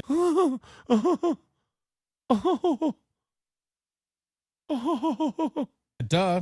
So speaking of no buddy, what is going on with your hair? It looks like there's a spider or something. You've got like a widow peak. It's got little legs. So now Corey's doing every joke that everyone's ever done about Aaron from 9 months ago, which fits perfectly into Corey's repertoire. Blinker fluid. This guy sucks. Let it be known. Stand-up comedy, off-the-cuff comedy, radio, podcasting, YouTube, first mic, second mic, third mic, don't matter. Back alleys, green screens. It doesn't matter what he does. He sucks. This guy sucks. Nice guy, friendly guy, nothing wrong with him, not mad, no grudge, no personal animosity. We could probably have a burger and a beer and laugh and hang out. As a matter of fact, we have. But don't get me wrong. He sucks. He sucks. sucks. What's going on with your hair? It looks like a spider or something. It looked like a spider for fucking years while you sat there staring at your phone. You fucking milk-titted bitch. You fucking sorry, sappy nipple nug. What's going on with your hair? It looks like a spider or something. Great take, Corey. Great fucking take. Wow, it's like a spider or something. It's just that you suck. I mean, yeah, of course it does. Of course it does. Everybody ever has made that joke. Go back on MLC and make another Bob's Pool joke, you fucking idiot. God, are you slow or just dumb? Are you unfunny or just retarded? Are you sweet or just gay? You sweet? Hey, boy, you sweet? Dang Lizard, $20 just trying to reach the goal. Oops, wrong show. Wrong show. We ain't got no goals. And we ain't got no plans. We just sit around making fun of mans and womans. What's going on with your hair? It looks like a spider. Is that an original thought, Corey? Get your notebook. You're all in on comedy. Fucking lose. What a loser. Butterfly in the sky. I can fly twice as high. Take a look. This guy's a crook. What is going on with your hair? It looks like there's a spider or something. You've got like a widow peak. A spider or something. Even the way he says Orsa. It looks like there's a spider or something. He's almost laughing before he gets it out. Oh, shit, I just called your hair a spider. Fuck. Take that, baby. Got him. Confirmed. Speaking of no buddy, what is going on with your hair? It looks like there's a spider or something. You've got like a widow peak. It's got little legs to it. When it gets long, it doesn't stay up when I put it up. Oh, okay. And the weight. Imagine spiking your hair at age 40. Imagine talking about putting your hair up at age 40 as a man. Sometimes when I run out of gel, when you put it up, when you put it up, sometimes when I try to wear it as an updo, it up don't. And it just down does. You know what I mean? Put it up. Of it just collapses. I thought maybe it was like an early Halloween costume or something. I'm trying to put together even movies, like the chat does this joke to me every day for a year. You fucking hack. You fucking hack. This joke is not new or original. Holy shit. Speaking of what's going on with your hair? Hot take, Corey. Arachnid theme. Yeah, no, it's pretty good. Show. No, it just the weight of it. I've believe it or not, I've still got enough. The weight of it. I'm sorry, Wispy Whiskers. What? The weight of it. You have 6 hairs. The weight of it is tear. Tear. TAR. It's a scale joke. Enough hair that it can still. I don't think even you believe that. And that's coming from a guy bald. Right. Right. Corey is right on this one. I don't even think you believe that. I don't even think you believe that your hair is so heavy. That's why it looks like an arachnid. People are in the chat are commenting about how E-Rock also spikes his hair at age 40. It's like all these like radio guys who they all probably have acid wash jeans. They all still think like logo tees are a hoot. They all have like movie tees or logo tees or cartoon tees or like stuff that was cool in the 90s, like Marvin the Martian tees, Snoopy t-shirts. I don't know. What is this one on Corey? Does anybody know what this character is? Because this is like what fat guys in the 90s would wear. Trust me, I know. Big baggy jeans and graphic tees. Graphic tees. I got a personality, so my t-shirt has a little joke. I put a little joke on my t-shirt so people know I'm funny. I love graphic tees. Both of them too. Look, the Gypsy King. Oh yeah, graphic tees, guys. We're all heading down to the Old Navy and we're all getting graphic tees. It's summertime. We walk on in, they throw them at us, say, put on these. It's graphic tees. We're wearing graphic tees. Graphic tees. Yeah, it's the white trash American cheese. Graphic tees. Put them on. They only come in 3XLs and above. Graphic tees. It's the fat guy, poor shirt, barbecue outside. It's a summer. I don't have a wardrobe or style shirt. Listen to me. What? It's not about whether or not I believe it. I have to believe it. No, you don't. Just get a toupee or something. The calling out about the hair is great, but in the most, of course, it's got to be done in the hackiest way ever. Let me zoom. Watch how Aaron talks about how his hair is too heavy to stay up. And Corey goes, are we talking about the same 4 hairs here? I'm trying to put together an arachnid theme. An early up or something. So Corey's back. I just got no butted. Yeah, duh. So speaking of no butted, what is going on with your hair? It looks like there's a spider or something. He doesn't like this being brought up. He does not like this being brought up. You've got like a widow peak that's got little legs to it. When it gets long, it doesn't. Corey's lived in Texas for a year and he wears Bucky shirts 6 days a week. Yeah, exactly. I'm local. Stay up when I put it up. Oh, okay. Have we ever seen it up? Have we ever seen those 4 little spikes up? Never. Sometimes back or in. Was the Zapruder film back and to the left? Back and to the left. So you guys are right. It is a Bucky's tee. I didn't know. It's like a Halloween Bucky's tee. Here's the teeth. The little beaver. And that means, and you're right, he wears these shirts all the time. That means he's buying 50% of his wardrobe, and I don't say this lightly, at a gas station. Got him. Confirmed.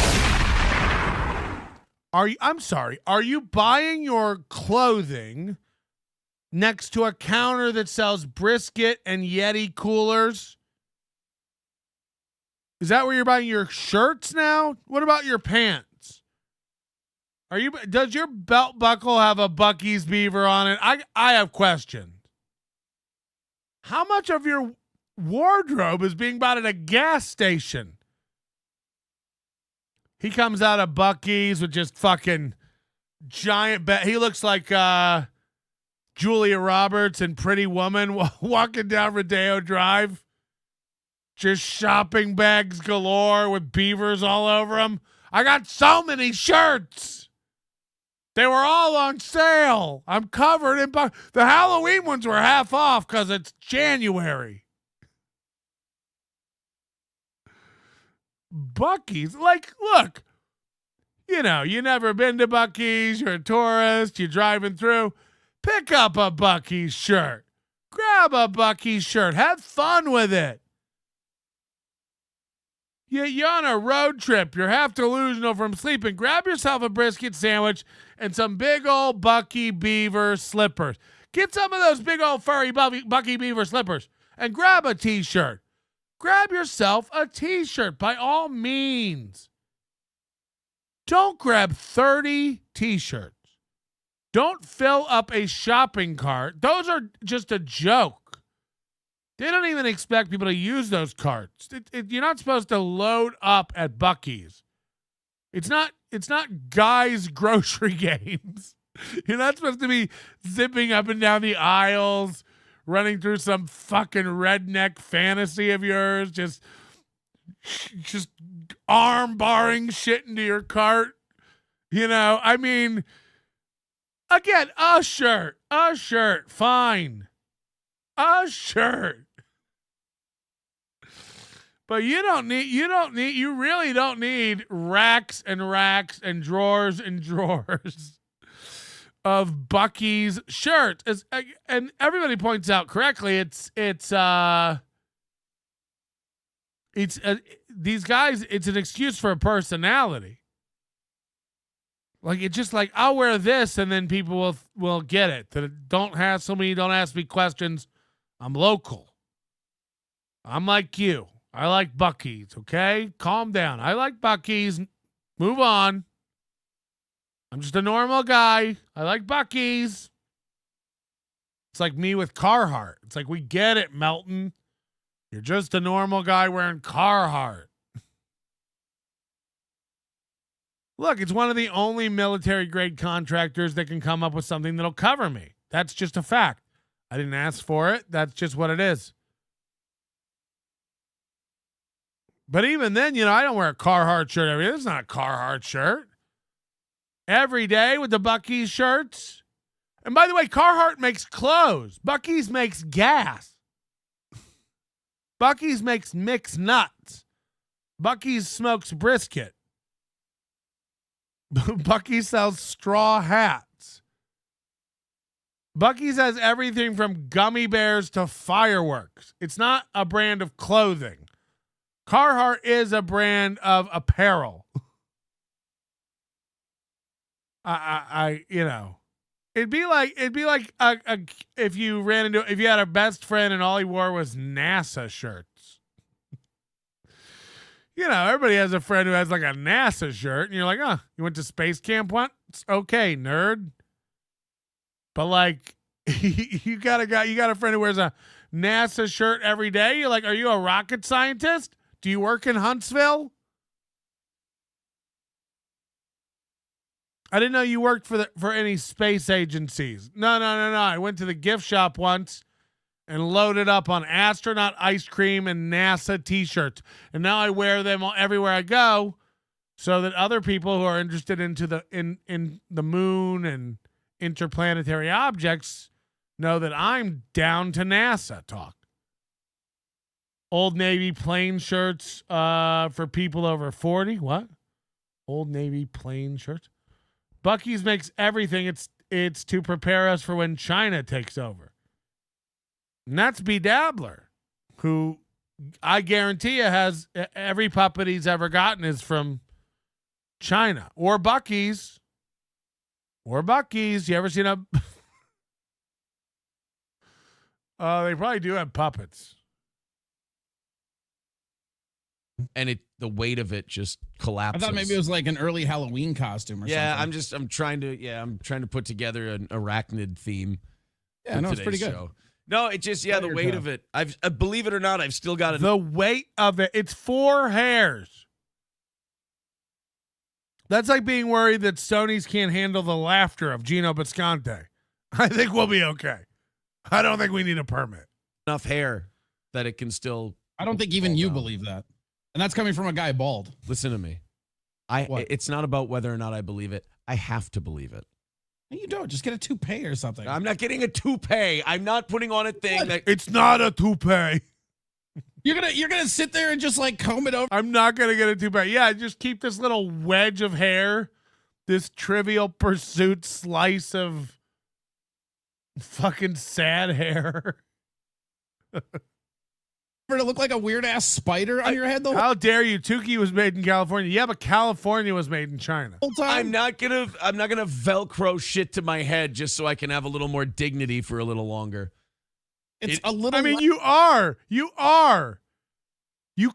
take a sliver of hair and comb it out. It's not a comb over. It's a comb outward. You take a sliver of hair and you comb it out to try to cover this sad dome of yours. Imagine poor April having to stare at your sad widow's peak pumping up and down on her. Magic beans. Less than spider. Like, I don't know, man. Like, it seems better than making it look like a weird ass spider peak. It will just stay this way. Like the other men in my family, it will just move back. If anything, I'll go Hogan bandana. Yeah. Oh, God. Him and Gino. That's why he likes Gino.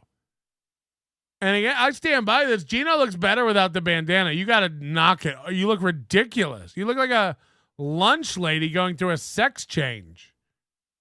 You have a bandana. Are you all right? Are you okay? Sorry about the cancer. How's the treatment going? You don't have cancer? You just try to make it's like that Brian guy with the, you guys know that makes you look more bald, right? Like, hey, if you're bald, you're bald. What is, take it off, you idiots. Everybody does this to me all the time. Like, oh, Melton wears hats because he's baldy. It's like, okay, I don't, imagine me giving like, okay, you're right. You're wrong, but you're right. The answer you're looking for with why Melton wears hats is A, Melton sells hats, but B, I'm lazy. I'm up at 2:30 a.m. to do this program. You think I'm going in my bathroom and getting gel out like Movie to try to get my hair to stand up? I want my hair to lay down. I want to be laying down. I don't want to be here. My hair doesn't want to be here. Stand up. Will the real Movie haircut please stand up? Grow at the sides. I'll go Shave Hogan the top, bandana. grow at the sides. That's it. I watched men who wear bandana. I seriously, I don't know what this is. It looks worse on every dude. Every dude. I know you're watching this going like, nah, but I do. No. It looks like you're more bald than bald. First of all, nobody sees, just as much as everybody wants to act like Patrick wears hats because he goes bald, everyone knows that's not true. Who knows me as a program, who's met me in person. I am not in danger of going bald at all. Ever. I'm never going bald. It's not, I'm 44. If it were going to happen, it would happen. And if anything, hairs are growing out of my forehead. I'm getting an encroaching hairline, an advancing hairline. I will never go bald. Find a new thing to wait for to get Melton, because that's not going to be the one. Ever. I may pull my hair out like that guy on MLC from going batshit crazy, but it's not naturally going to be hitting the ground in tufts. But I'm letting you know that if I ever shall go bald, I will never put a bandana on. You see a guy with a hat, you go, I don't know if he's wearing the hat or not because he's bald, especially a baseball hat. Almost any other kind of hat, the guy's bald. That's interesting too. Think about that. You can see a guy in a trilby, bald. You see a guy in a bowler hat, bald. You see the guy in a fedora, bald. Almost always. They're almost always hiding a bald spot or complete baldness if they're wearing anything other than a ball cap. That's real. Because men who have hair don't wear hats out in formal situations, so they don't own formal caps. I don't own a trilby. I don't own a bowler. I don't own a fedora. Because there's never a time where I'm going to be wearing a tuxedo and a hat. Okay? No, if there's an event or I need to go out in public, I'll comb my hair. It's fine. I'll brush my hair. But the guys who do the bandana, there isn't one of you that looks good doing it. I'm letting you know. From Axl Rose all the way to Gino Bisconte. No one goes, again, with a baseball cap, people go, I don't know if he's bald or not. Could go either way. It's a baseball cap. Everybody wears baseball caps. You see a guy with a bandana 24/7. Every time you see him, he's wearing a bandana. He bald. Nobody keeps hair under a bandana. There's not one guy with a full head of hair walking around going, you know what I like to do? Wear a bandana. Oh, are you a sushi chef? No. It's too much hair. So I just cover it up with a bandana all the time. And I think it's a cool, good look. I transition from forehead to bandana all the way back. And then you get the guys who are like mostly bald. They wear it like all the way back. Like it's, full on Aunt Jemima, Rosie the Riveter level bandana. It's feminine, and we know you're bald. Just be bald. Bald guys are scary. Bald guys can look tough. Bald guys can own it. Bandana guys, we know you're soft. We know you carry squares of cloth to cover your shiny head so you don't blind astronauts and people in the International Space Station. You carry around little squares of soft cloth to cover your shiny, smooth head. Hope nobody knows. Tink, tink, tink, tink, tink, tink, tink, tink, tink. Don't look. I need little squares of cloth. Don't look. Does anybody know? You better not. Tink, tink, tink. No, it's just my look. It's just my look. This is just bald. What do you mean bald? No, this is just how is this not in anymore? There's plenty of hair under there. Don't worry about it. Don't worry about it. This old thing? Please. Casey Armstrong looks retarded. Total BS looks retarded. Gino Bisconte looks retarded. Oh, what's that? No hair? We didn't know. Could have gone either way. Little squares of fabric to cover up your ball. Little square, just ting, ting, ting, ting. Don't look at it. Don't look at it. What if I put little squares of fabric over my little dick? Because I didn't want ladies to look at it. Ding, ding, ding, don't. No, it's a big dick under there. It's a big one. It's huge. And it's not bald. Speaking of Hogan, we were the fans were encouraging me. You got to watch Theo Von's Hulk Hogan interview. So I did, and I liked it. I anything with Hulk I like. But then I watched his interview with Ric Flair. Ric Flair is hard to listen to these days. Is he? I haven't seen. I don't know. He's been hard to listen to for a few years. I feel like. It's just, you can tell.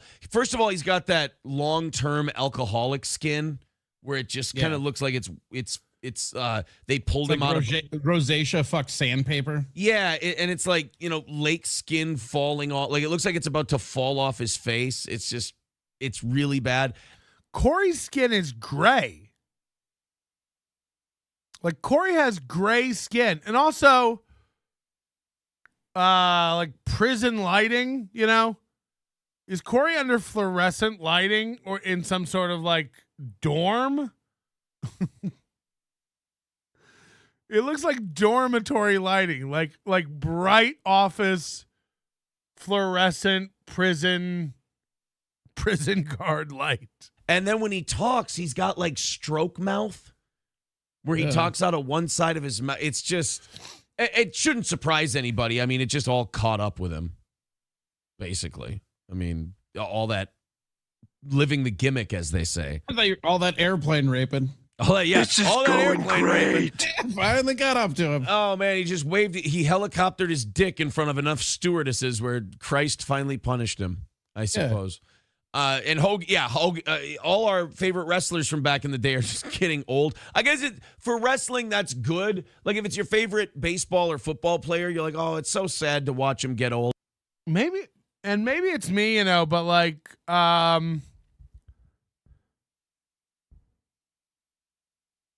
the first thing I don't understand is how this guy, when we found him, was screaming at everybody for being into wrestling. What did he ever get out of pretending to not be into wrestling? Like, remember, this was like a resounding thing he would say over and over. Like, all the other shows are into like wrestling stuff and wrestling moves and all the pro wrestling shit. We don't do that. We're not into that.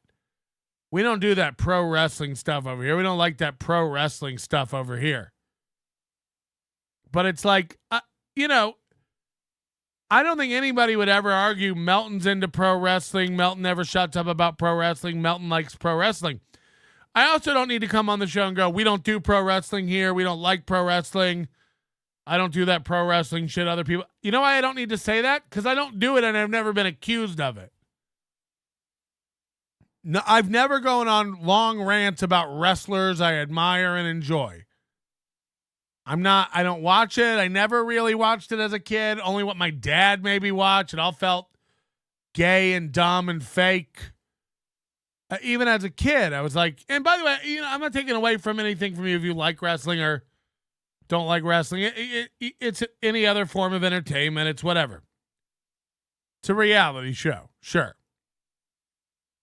But what does he get? What did he get out of constantly telling everybody he doesn't do that? And he didn't want his show to be pro wrestling and like pro wrestling and act like pro wrestlers. He doesn't do that pro wrestling shit. He wears pro wrestling shirts all the time. He starts his show with pro wrestling music. He knows all about current pro wrestling stuff. He talks just like he did just now about all of his favorite wrestlers when he was a kid and stuff like that. Ric Flair, Hulk Hogan, on and on about all these guys. He's got pro wrestling drops that he plays all the time. He quotes pro wrestlers all the time. You are into the pro wrestling shit. You do the pro wrestling shit. You arguably are one of the kings of it. I don't understand the need for you to constantly tell people that you're not into it, and you don't do that. But it's an ongoing theme with Aaron. He'll tell you all the time he doesn't do something, or he doesn't do that, or he doesn't believe in this or act like that, and it's constant. He really does. Over and over and over and over and over and over again. Tommy's 7 names. It's not Tommy. His name is Tommy. He has 7 names. He has other names. I'd like to know what one of his other 6 names are. If he has 7 names, then Tommy is just one of them. So he probably has 6 other names that aren't Tommy, that are different than Tommy, that are other names, like Bob or Billy or Sam or Calvin or other names than Tommy. Just other names than Tommy. He's got other names, and he might have more than 6. Who knows? He could have more than 7 names. He's just telling us about the 7 names, but there are more than 7 of the names. That's my Ray impression of the day. He wants nice hair, but he doesn't want to pay for it. Fuck. He wants nice hair, but he doesn't want to pay for it. It's ridiculous how a puppet and a potato are more real than any of these guys. I mean, for what it's worth. For what it's worth, I've never felt betrayed by Tukey. You know? I've never been watching Tukey and felt like this guy's a liar. Yay! But maybe he is. Maybe he is. But if it's wrestlers, you're like, well, at least he's getting old. Yeah, and I feel like when we were kids, a lot of the people that were before the guys we watched were all just dead. Right, yeah, they all just died. Andre the Giant, like, I mean, is Jimmy Snuka still alive? No, he died recently, too. Oh, he died recently, though. But I'm just saying, like, it seems like a lot of them are living longer than they're supposed to. Once Superfly Jimmy Snuka was found out that he lied about that woman's death and he totally killed her, then he died. So weird. Just came I'm down. Sure that's just coincidence. Yeah, So I don't want to watch any more of this. It's insanely boring and awful. But I would like to catch up to real time because, as we all know, the crowd is probably going crazy for Corey. Corey's back. Anything over the goal Corey gets today. So they're probably going to go wacky with all the super chats and donations. I'm scared to even go look at how much they've got. It's going to be crazy. They had a $300 goal today. Anything over that Corey gets, let's go catch up live and see how much they've knocked out. The author of the article. Wow. Based on the article you wrote. They have knocked out your, CEO. $65. $65 of the goal they've knocked out. And that's with a $50 donation. That's with a $50 donation from Richard Christopher.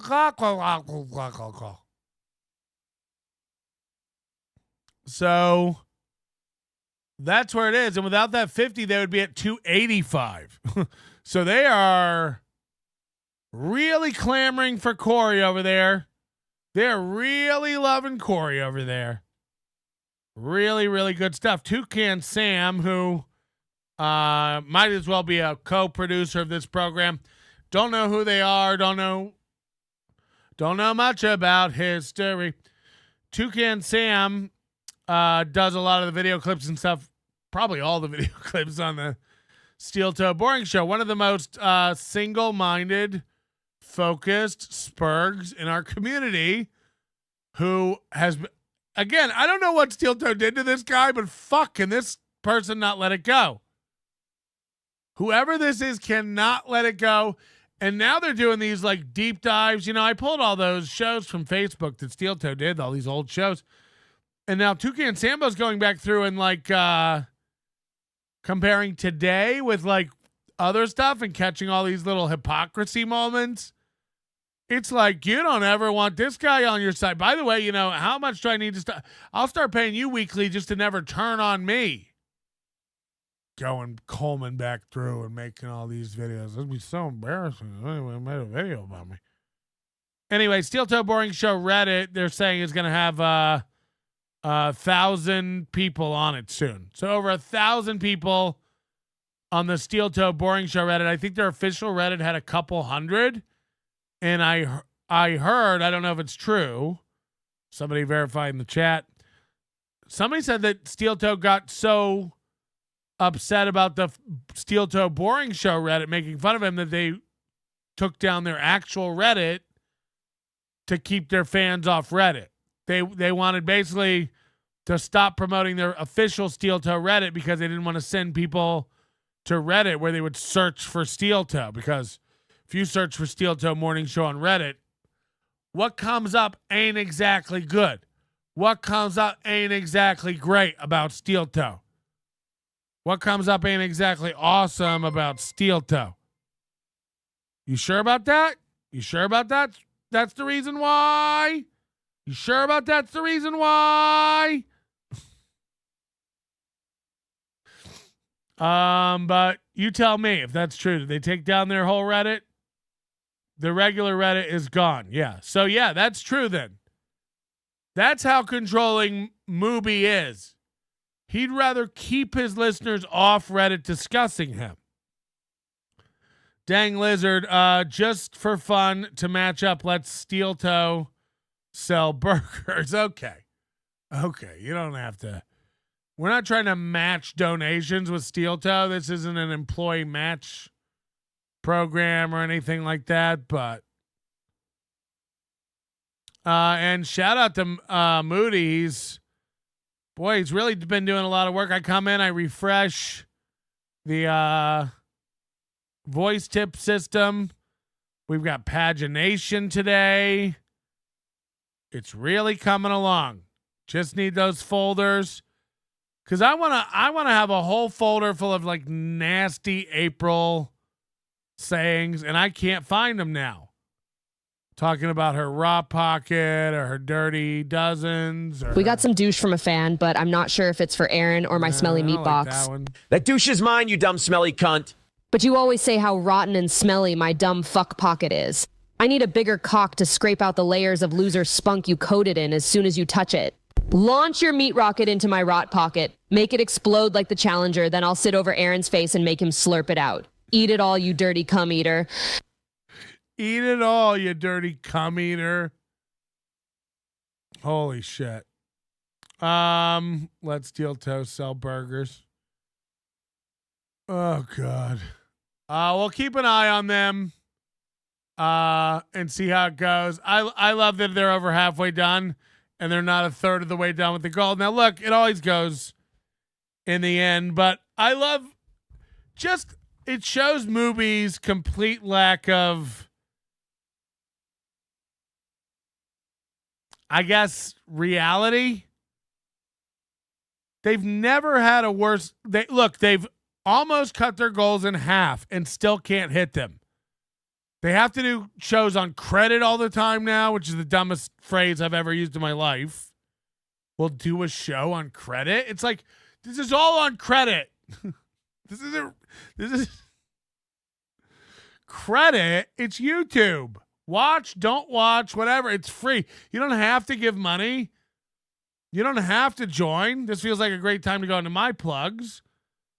But if you do want to join, you know, we ain't grifting over here. It's $1.99 to become a member.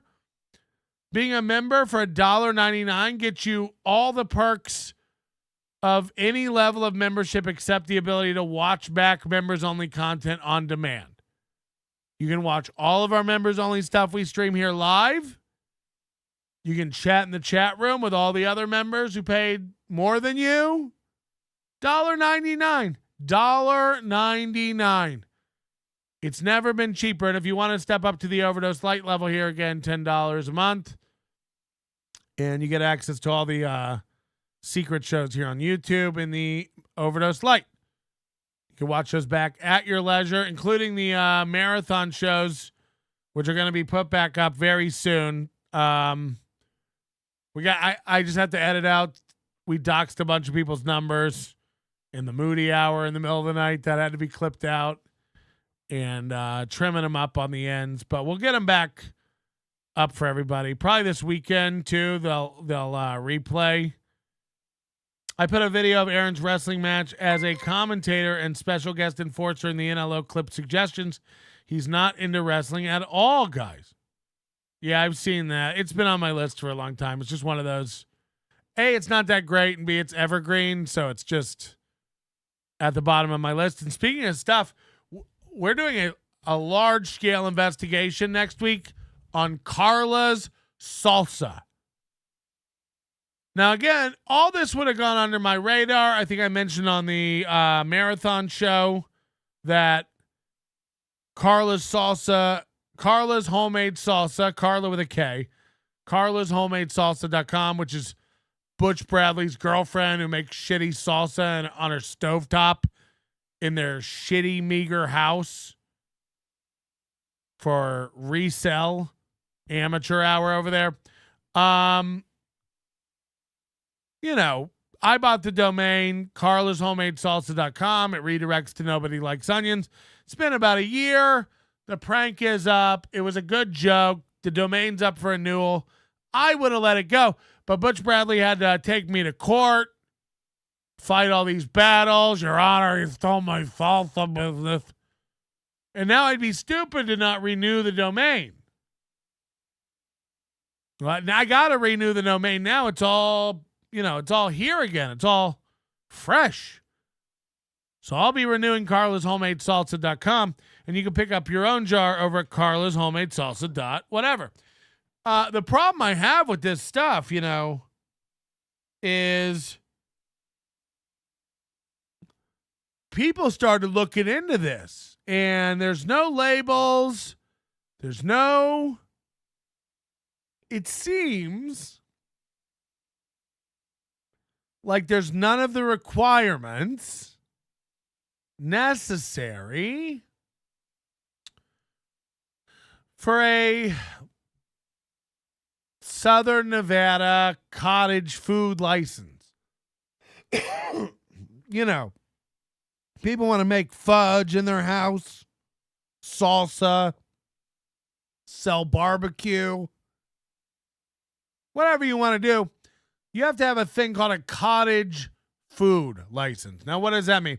It's basically like, I don't have a restaurant. I want to make food in my cottage.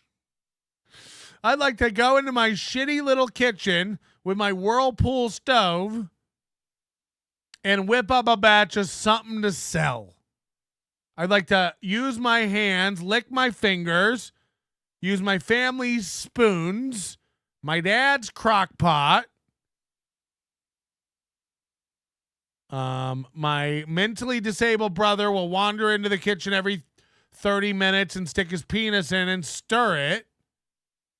People making food up in their house and selling it. Cottage food industry. These are people who sell things at farmers markets and all that kind of stuff. And it's a big portion of the industry, but it is regulated, and you do have to have licenses and labels and follow certain requirements, and then you get to reading, and it turns out that things that with a high acidity, like pickles or I don't know, salsa, they use vegetables with high acidity or anything with kind of like shellfish. Those kinds of things are regulated by an even higher authority under the label of craft foods. And as far, like, you really have to go through some hoops to be able to do that legally. And as far as I can tell, none of that's being done. Now, I have people currently checking out public records to find out if Carla's homemade salsa has gone through what she needs to go through for a cottage food license to sell salsa. Bone in the Carbarian, 5 gifted memberships. Thanks so much. We couldn't ask for more. It couldn't go better for us. SF, hey, it's Travis, Jason, Brian Hathaway, Uncle Ledbetter, free memberships. Wizard Nug says LSD acidity. It's something like, I don't know, it's literally like they have a pH level. I think it's like 4.8 or something like that. And if it's below that, it's considered an acidic food, a pickled food. I don't know. It's more dangerous, you know? And it has to follow better regulations. So we've got maybe, possibly a woman selling illegal craft foods out of her home. And next week I want to show you what she's posting on Facebook, all these products. And now she's doing something called dehydrated salsa. Speaking of astronaut ice cream, that's what it looks like. It's in these little Capri Sun pouches that are transparent. It's dehydrated bricks of salsa. So now we got this ditzy bitch pouring her shitty homemade salsa from a pot into, like, I don't know, ice cube trays or some sort of hotel pan, and dehydrating it and chunking it up and selling it. And Butch knows it too. Butch knows it. Patrick, if you do a deep dive on Carla's homemade salsa, be sure to check out our freeze-dried bricks of dehydrated salsa. We made so much and couldn't sell it, so we had to go survivalist on it. It's muy caliente. Unlike you, I celebrate my wife's heritage by only picking up Hispanic transvestites. Yeah, that's a good point. What if they couldn't sell it, so they dehydrated it? What if they had a batch so big they couldn't sell it? What if we dry it out? I know. I got an idea. How about we dry it out? You know, we could put it into a tray. We could dry it out. Could sell it. I don't know why she turned into Scarface. It's got to be gross. And then you got Butch, resident headliner, voted Vegas's best comic 2 years running or whatever, selling freeze-dried bricks of his wife's shit salsa. Literal protein bars of salsa that his wife is just making him take to his shitty comedy shows and sell. Imagine leaving a comedy show and seeing the comic outside with a table of condiments. Did you like my comedy? Did you like my stupid jokes? Buy some salsa. Check out some salsa then. You guys should really pick up some of the salsa if you like my jokes. My wife's a fucking failure. She can't sell this shit, so I bring it to my comedy shows to sell salsa. If you like comedy, you may also be interested in salsa. Customers at the Stratosphere who watch comedy also purchased salsa. I know you're leaving my comedy show and on the way back to the blackjack table or a restaurant to get something to eat or maybe to fuck in the hotel lobby bar. But you know what you should carry around for the rest of your trip? A jar of my wife's garbage salsa. You're gonna love Carla's salsa. Imagine fucking that bitch after she's been making salsa all day. Imagine fucking that bitch after failing to sell salsa all day, after having to dehydrate it, freeze it into bricks. You know what anyone doesn't do? Sell freeze-dried bricks of salsa. What am I supposed to do with this? Rehydrate it? Am I stirring in hot water with the brick and microwaving it and trying to get it to reconstitute back into salsa? Do I just get my own jar, put a brick in it with some water, leave it for a while like those little dinosaur pills, and I come back later and it's turned into a sponge Tyrannosaurus Rex? Ha! How does it work? How do I rehydrate the salsa? Or do I just take a tortilla and wrap the brick up in that and start chewing it like some sort of a fucking maniac? Salsa?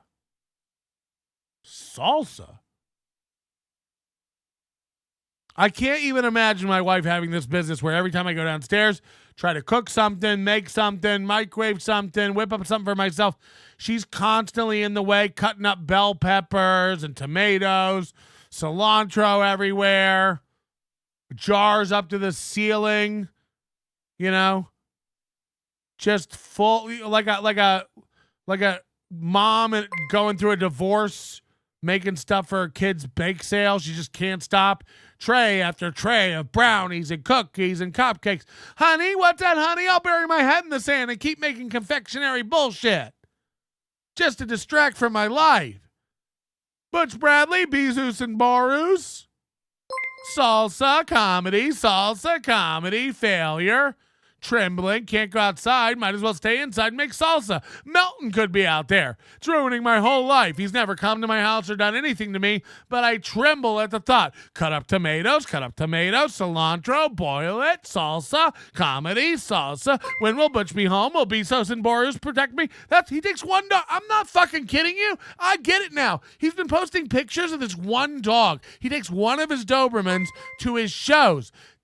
I figured it out. He leaves one home with his dumb salsa bitch. His dumb salsa bitch is now afraid to come to shows. I wouldn't know any of this if he didn't take me to court, you stupid fuck. He tried to take his dumb salsa bitch to shows. Now she shakes so much she can't go to shows. Vaping Dago, 10 memberships. Suck my dick. Lick my asshole. You did it great. Cheers to Vaping Dago. He leaves one dog at home and takes one dog. He leaves one dog. I know it. I know. She's scared to go to comedy shows, so he leaves her one of the dogs and takes one of the dogs. There is no Keymaster. There is no Dana. There is only Gruel. What is it? There is no Dana. There is only Zool.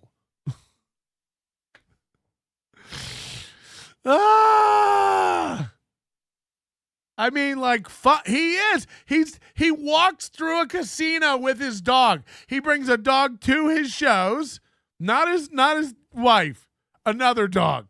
He brings one of his Doberman pinchers to his shows and leaves one of his stupid Doberman pinchers with his dumb salsa bitch. You guard her while I go do comedy.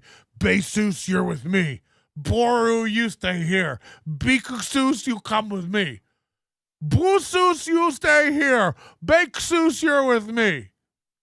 Salsa Sus, you're here with her.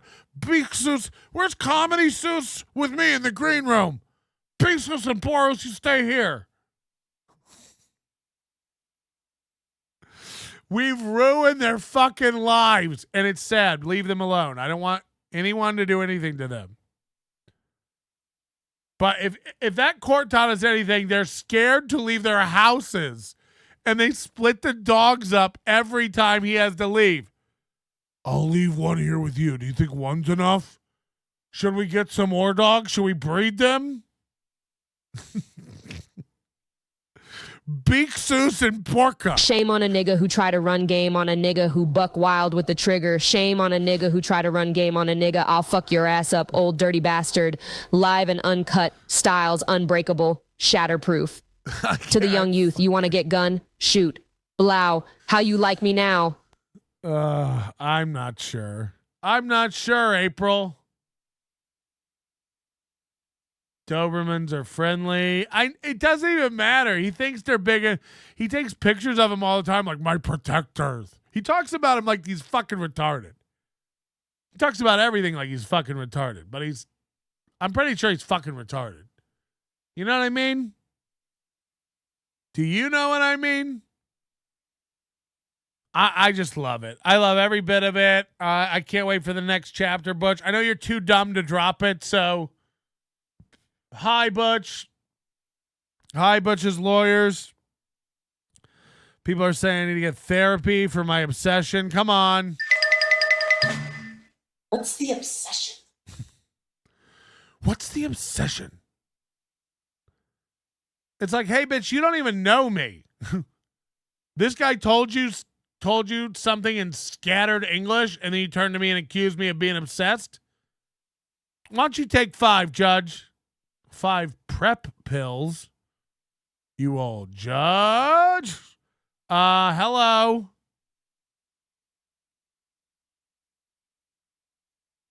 Hello.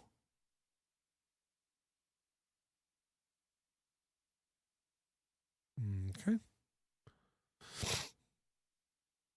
Why call in? You know? Why call in to go and then just peter out, you know? Just peter out. Okay, what else do we want to do today? I plan on doing all Ray all day.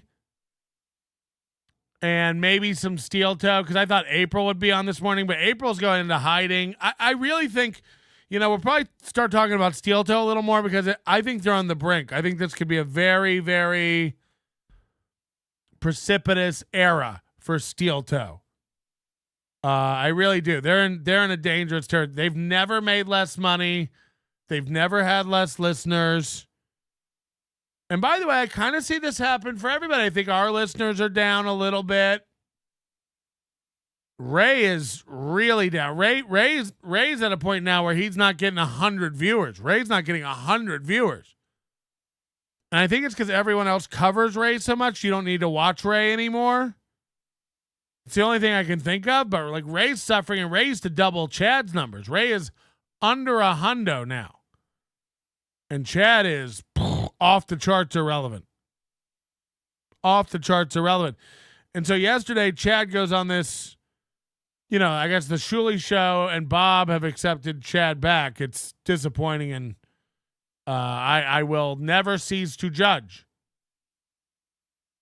But they're allowed to do it. It's their prerogative. Shuley, I think, is like, he's so used to like wrangling these losers from the Howard Stern show. And again, this is my limited opinion. I don't know everything. I'm just thinking out loud here. Shuley's got such a habit of like hanging out with these losers and milking them for content, like a farmer milking lol cows. And so he doesn't know how to eject Ray, and he's welcomed Chad back into the fold. And it's like, it's fine. You're allowed to do it. I'd be lying if I said I didn't lose respect. Because Chad's a fucking retarded loser, and this shall repeat itself. And I know you'll get a lot of hits out of it. You'll get a lot of drama out of it. I get all that. I really do. It's not the kind of trouble you need. And I'm telling you, Chad bites you one time where it's going to really hurt. And not even intentionally. Chad's an idiot. Anything he tries to execute, he can't. So anything Chad ever thinks he's going to get you with, like, I'm going to dox these guys, or I'm going to stream snipe these guys, or I'm going to... It's like, okay, Chad, we're all fucking scared. No one gives a shit, you loser. Anything you try to coordinate or do is fucking dumb. And you're dumb, and you can't execute it. And that's me, by the way. Go for it. Do something to me. I guarantee you'll fall flat on your dick. No one's scared of you. No one. You're a clown. You're a joke. You're a two-fridged fraud. No one is worried about you. And you're so irrelevant now. Ray took your spotlight. You faded into nothing. Mondays with Mazeman, Tony's with Tiger. No one's watching any of this shit anymore. The stream sniping is dying. Everyone sees you for what you are. a listing loyalty bitch. Here today, gone tomorrow. No consistency, no loyalty, no allegiances. Talk mad shit today, friends tomorrow. By the way, same as MLC. Same. It's the annoying part about MLC, but at least that's MLC's brand. Chad will have you believe he's an honest guy and he's never fucking anybody over, but he never stops fucking people over. So I didn't see much of that Chad show, the new Chad show on the Shuli Network last night, but it's a play for views. It'll bite him in the ass. It will. It will. It just will. And I think you're fucking retarded for not seeing it. And I think you're retarded for welcoming a guy back into the fold who literally days ago, like, it's whatever. Do whatever you want with Chad. He's a fucking moron. You'll see. You'll see. I don't know what to say. I'm the one-man army, Asen. I've never been tooken out. I keep 'em C's looking out. I drop science like girls be dropping babies. Enough to make a wigga go crazy. Energy building, taking all types of medicines. Your ass thought you were better than... 'Cause I create. Rhymes good as a tasty cake. Mix this style. I'm mastered in wiggas catching headaches. What? What? You need aspirin? This type of pain, you couldn't even kill with Midol fuck around. Get sprayed with Lysol in your face like a can of mace, baby. Goo goo goo goo. It's all Shuli has is whack pack. Yeah, I don't know, man. I don't know what they're doing. That's their business. You're allowed to. It's working with Ray, man. It gets him a lot of hits and stuff with Ray. So I guess he thinks he can do it with Chad. You know, if he owns Chad, because Chad, God knows Chad needs a home. Chad's showing his desperation yesterday. Chad unblocked me and tweeted out, Chad unblocked me yesterday out of nowhere. I only know because I started seeing his tweets. Feeling generous today, like making up with somebody. Who should I make up with? It's like, no one wants to make up with you. Again, what a fucking loser. This is the guy who thinks like, he literally thinks like, I blocked Melton and Melton's all mad about it. It's like, no one gives a shit. Block me, unblock me. By the way, fucking pussy, you'll block me again in 3 days, you fucking pussy. Grown men blocking other men they can't handle. Good job, pussy. You're a pussy. Grown men blocking men because their broken brains can't handle it. And then unblocking men, and then reblocking men, and then unblocking men. Chad has blocked and unblocked me 7 times this year. I can't imagine being fucking gayer. What a gay. I mean, I don't even need to talk to you ever again, you unstable idiot. Unblockable, unblockable, blockable, unblockable, blockable, unblock. Yeah? Who's on your friends list today, Chad? Who's in your top 8? We're all on pins, needles. E is Spanish for and it's actually spelled with a Y, not an E, so the more you know. We're learning Spanish over here. Melton don't like people blocking him. Don't even try, Sam V. Not today. I ain't biting today. Oh, well, Melton don't like me. Chad is a bitch. I can't wait. And then everybody, and by the way, Carlos Danger is on my shit list today. Everybody's so fucking dumb. And I love Carlos Danger. This isn't real, but it also is very real. When did everybody get so dumb? You know, all you got to do is raise your hand and go, I'm giving out a prize, and it's a 5-gallon bucket of liquid shit. And watch the idiots who raise their hand going, can I win it? Can I win it? It's a prize. I want to win it. Did you hear me? It's a liquid shit bucket. It's a prize. Can I win it? Can I win it? Chad unblocks everybody. Feeling generous today. I might make up with somebody. As if he's on a pedestal and he's the one who's kicked everybody to the goddamn curb. And we're all waiting like, please, Chad. Please come back to the negotiating table and be friends. We'd love to make deals with you. Please, Chad, unblock us and talk. Just talk. Come on, Z-Man. Please. Please. We all want to work with you. Pick me. Pick me. And fucking Carlos Danger out of nowhere to that tweet goes, just want to point out that most people think you should make up with Ray. He got the most votes.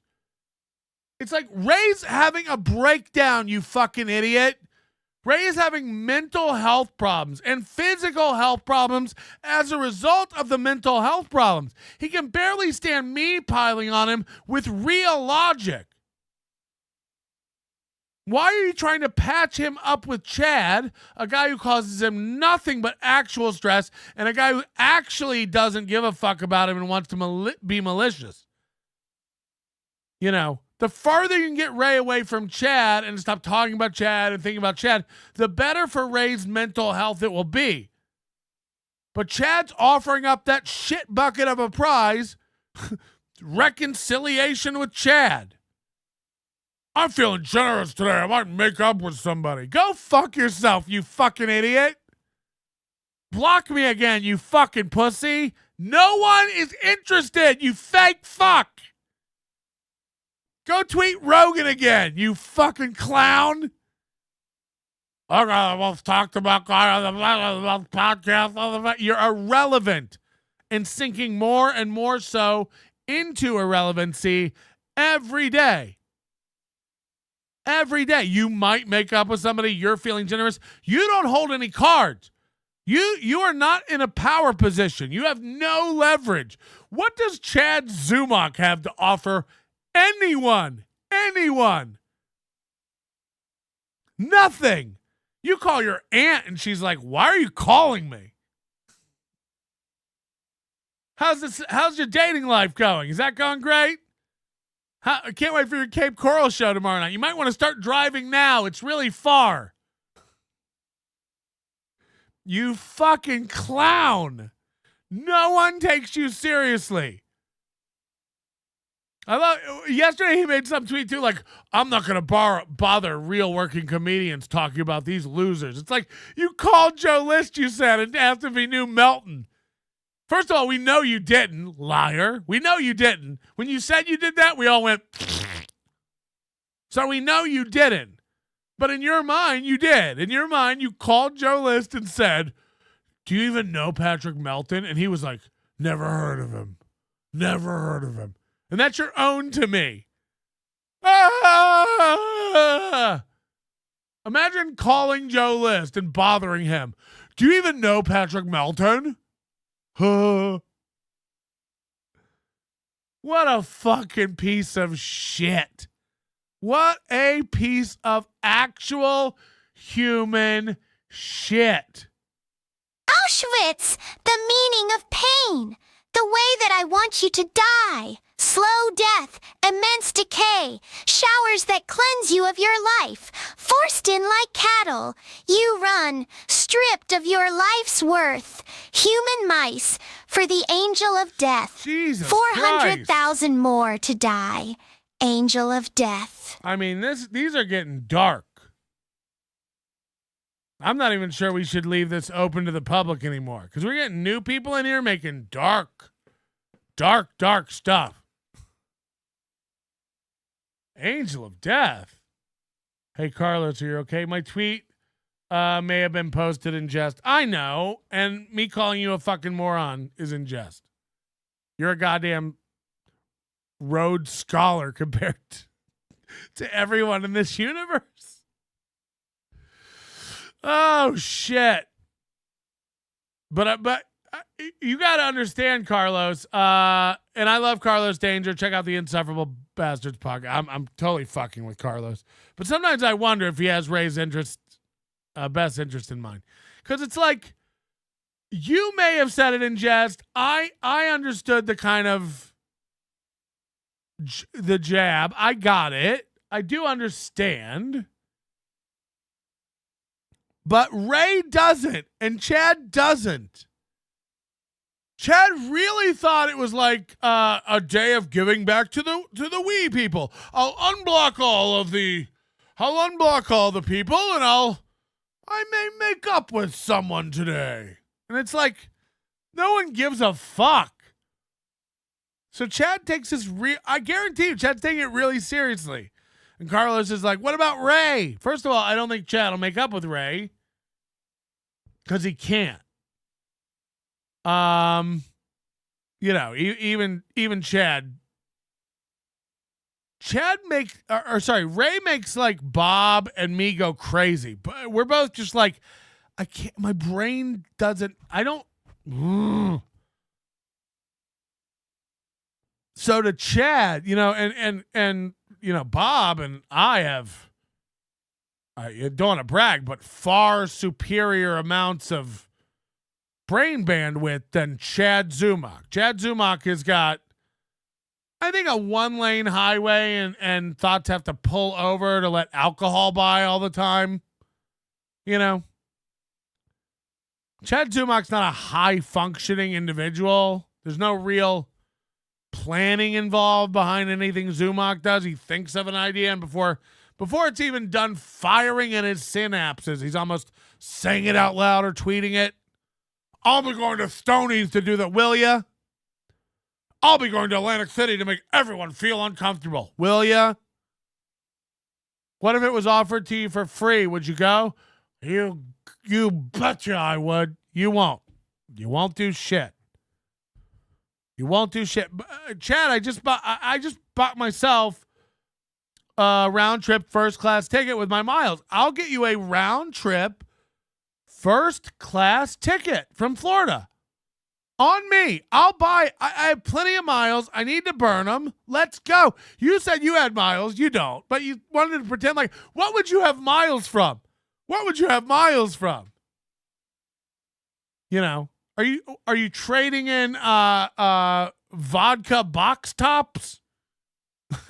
What do you have miles from, you fucking loser? Going home to the doctor in Ohio? You don't have miles from driving out to Oklahoma to work. Miles? Please. You drive to one-nighters in Georgia. You don't have miles. If you have miles, they're on your fucking belt, you fat bitch. Got him! Confirmed. I love when a big fat guy calls a less fat guy fat. That's just good comedy. That's just good old-fashioned fun comedy. Oh, God, Miles. I'm going to go make everyone feel so uncomfortable. Just do a show. Just do a show. We're all uncomfortable. Just walk around with your giant 15-inch tire-sized ring light in the middle of the day on the end of a stick. We're all uncomfortable. Mission accomplished. You've done it, Chad. We're nuts. Patrick had his first class meal picked out 4 months ago. I like to live in the moment. I don't think I actually got roasted chicken. I think I need to change my flight. They messaged me and told me that my outbound flight was changed or canceled or something, and now I gotta handle it. Please. I just like I'm all for fucking with Chad, but stop fucking with Ray. And you might say that's a weird thing coming from you, Patrick. You pound on Ray all day. I pound on Ray. I talk about how dumb Ray is and go over his videos. Ray says he doesn't watch, and I suggest anybody who's going to let this cause them to lose 8 pounds and have mental anxiety, don't watch this. Joey C's wife, Ray, Chad, all of you, this is affecting your psyche. This is fucking you up psychologically. Don't watch this program. It's making you angry, and all of you can't turn it off. Chad's tweeting right now. Do you think this isn't on in his house? Do you think there's any scenario in the world where Chad is not listening to my voice right now? Of course he is. Do you think there's any chance in the world Ray DeVito isn't listening to this right now? Of course he is. Of course he is. They can't stop. Ray talked about driving home from New York to Cleveland the other night and how he had the NLO 24-hour stream on, and he said it was awesome. It was awesome. It was awesome. It was awesome. It was awesome. It's awesome. I was listening to Patrick on a 24-hour stream, and it was awesome. It was awesome. It's like we're ripping you apart. We were laughing about how Ari Jane doubles over laughing at you and how you don't pick up on the social cues and how everyone on every podcast and including the super chats calls you dumb and how you never clue into that and learn anything or take anything anybody says.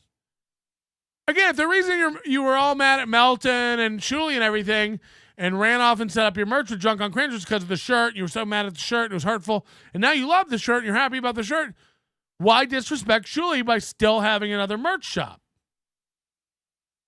Why do that? Because nothing's about anything you say. This is my problem with all these guys is like they say they're doing something for a reason, and then you change the reason and they keep doing the thing, and it's like, well, your whole motivation is suspect now. You know what I mean? Well, can we ever believe anything? Patrick, stay out of my numbers. Ooh. We are gaining mudtards as we speak, and will soon lay siege to nobody likes obesity in MLC. Then we will truly be having it. Yo! I mean, the numbers aren't good, Chad. It's 117 over on the Patreon. And you can't use the excuse that, well, it's the first of the month and they drop off and they got to renew. It's the 10th. It's the 10th. We're a third of the month in. And the Patreon, every month the Patreons go down, down, down. Every month. You know, we're literally like on the precipice of 1,000 members all the time now. Started as a goof, but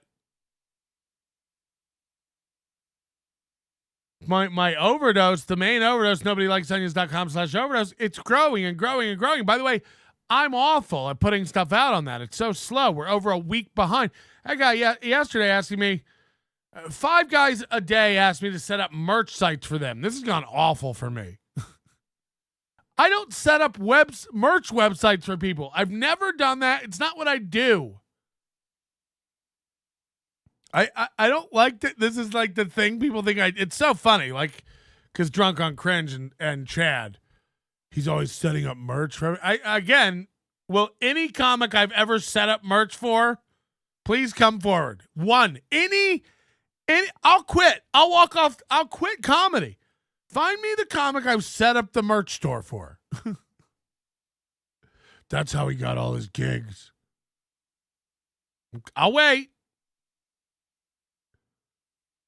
So it's odd, but people come to me and they're like, will you help me set up a merch? It's like, I did these for Shuley and MLC. They're very easy to do. You can go on Fiverr and get anyone to set up a merch store for you.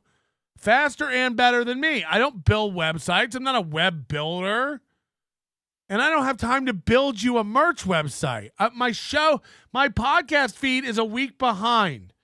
I just finished a 27-hour broadcast. I have to process my own video, audio. I do all my own everything, all of it. No, I don't have time to set you up a merch store. Ugh. I do get it. Thank you. You thought I did this. You thought this is how I what I did. Like, but I don't. And I don't want to. And I don't have time to set you up a merch store. Anyone can do this anywhere. If Drunk on Cringe can figure it out, you can figure it out. If Drunk on Fringe can figure out how to sell t-shirts, anyone can. Okay? Ray has a hot sauce. that he can't describe the flavor of. This world is full of idiots who will put your name on merch and sell it.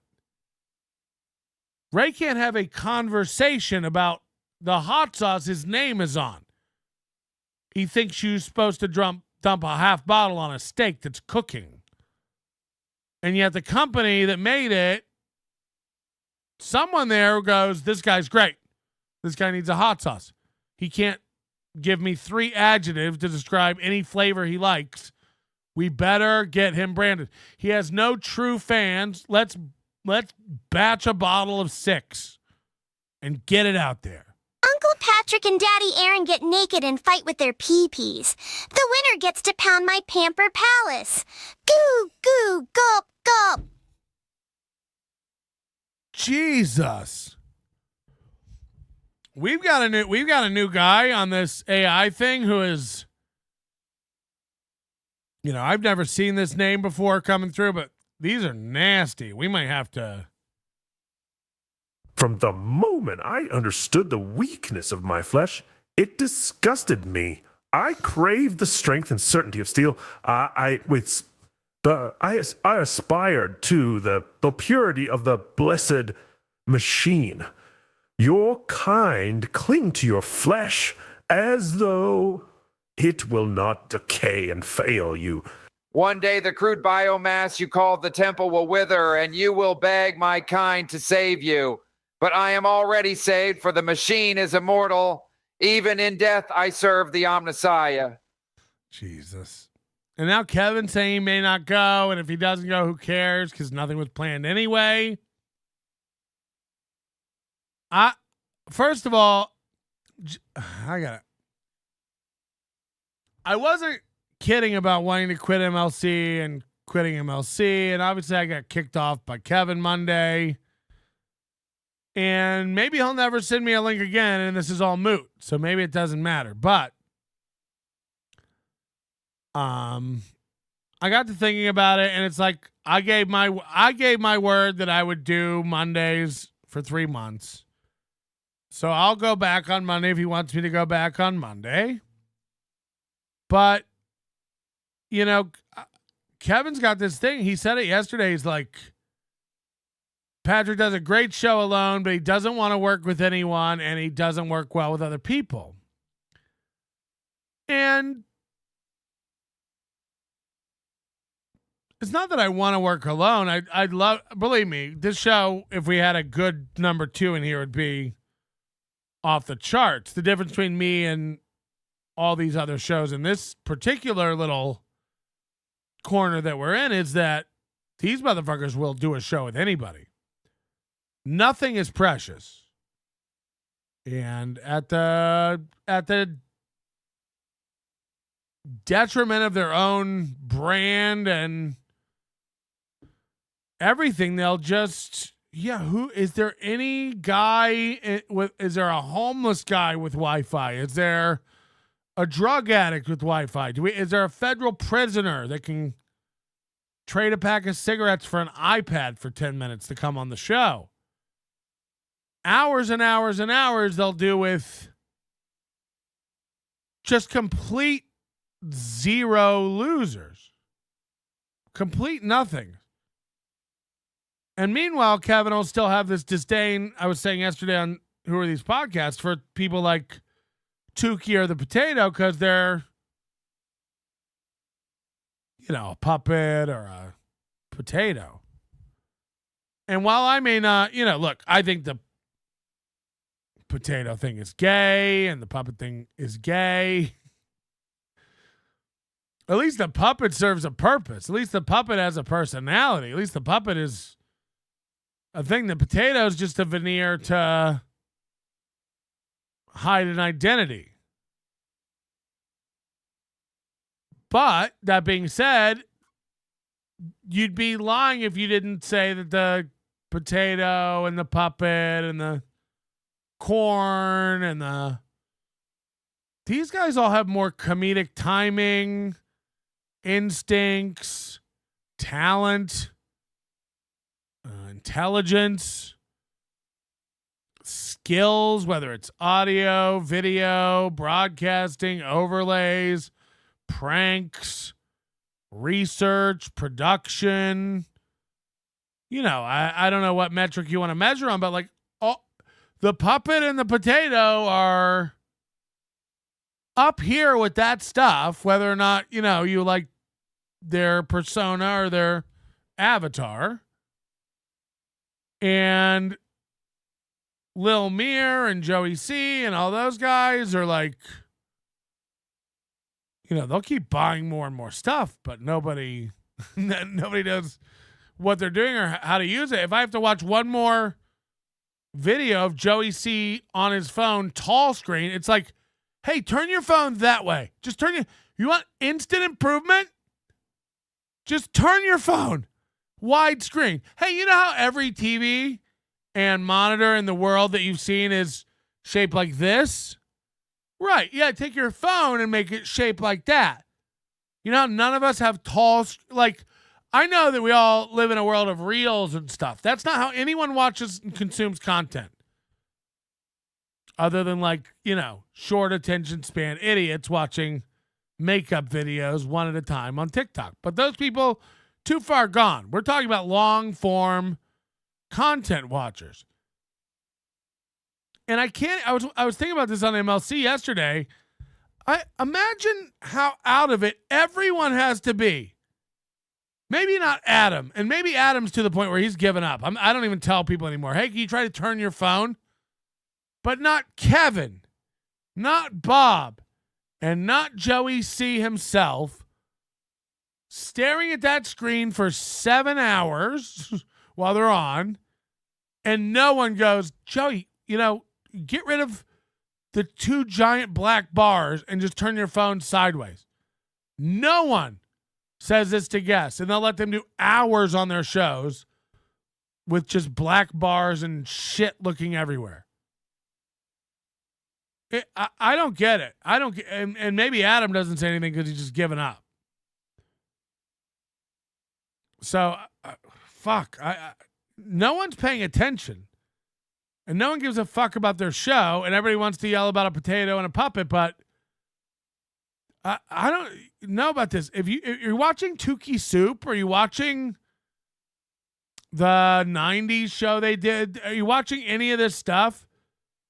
They plan for a show, they prepare it, there's graphics, there's music, there's segments, there's clips, there's content, there's thought and intention behind it, no matter how stupid it is.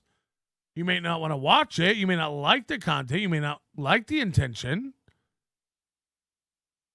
But it's all more goes into all that than anything any of these other guys do. And yet, you know, everybody shits on them like they're bottom tier. They aren't.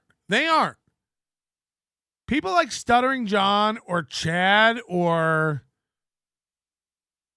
Mir or all these fucking guys who have nothing to offer, like, I'm not kidding, it's almost like a free producer for you to have Tukey or the fucking potato on your show.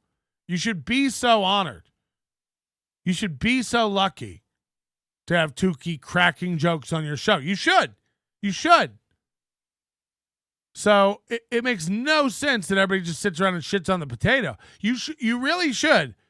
You know, half of you should be very grateful that the potato ever even fucking glances your direction.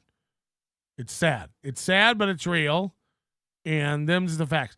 Single mother of 5, please explain. I don't know what that means. I know it's a Ray joke, but I don't know. I don't get the reference. And look at this hottie in a fucking bandana. He probably has so much hair under there. Boy, KB sure hasn't refused to read $2 super chats lately. Seemed like that was a lot of the majority of them yesterday. Is the big money over forever? I don't know. Toucan Sambo made that video about Steel Toes saying that the money had dried up, and then it was like me and Kevin getting hundreds of dollars. That was pretty funny. It's the economy, stupid. Everybody's too poor to give gifts. Just ask Vaping Dago. Oh, wait. 10 memberships? Some people aren't poor. Just that's David Chandler. Oh, wait. 3 more hours? Some people aren't poor. Blow Tukey. Hope you got some good sleep. Blow Tukey segment. I mean, look, I don't really know Tukey. The guy and I have talked a few times, but you can't get mad at what is. Also, B. Dabbler's the one who made this.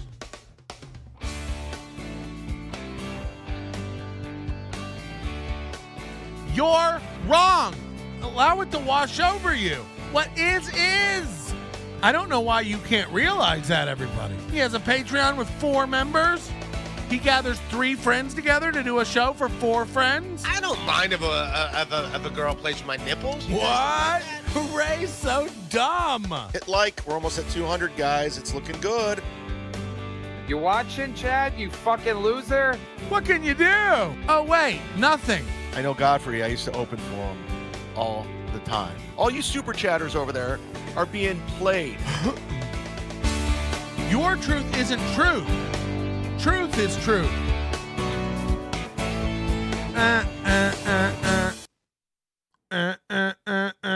Love a good triplet.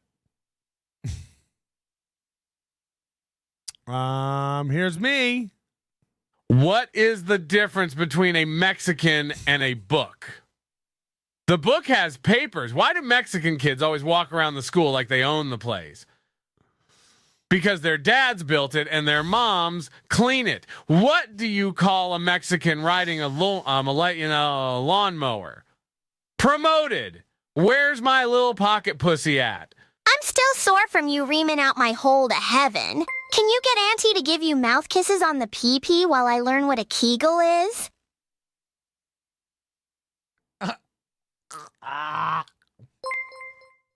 Oh, God, I'm so hard. Bone and the Carbarian, 10 gifted memberships. Wow. Definitely not poor, definitely not poor behavior. Deep fried mayonnaise, get out of here. I don't allow names that cause me trouble. Delethian gross.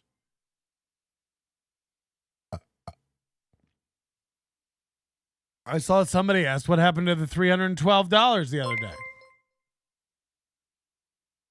It's still in my Cash App. It has not gone anywhere yet. My balance is $312 in my Cash App. I blocked Delethian Gross, so she can't request it back anymore or keep sending me a message. For please, sir. For please. For please, you will have no peace. And I was like, joke's on you, bitch. I haven't had peace since the wall fell. Mr. Gorbachev. Oh, God. Can you believe I've done 3 hours again? I might have to cry a river. I'm so sleepy. I need a nap. And I got to let my voice recover some more. Tomorrow, very special Wawa Summer. We're going to have a Wawa Summer tomorrow. All about Summer Sinclair.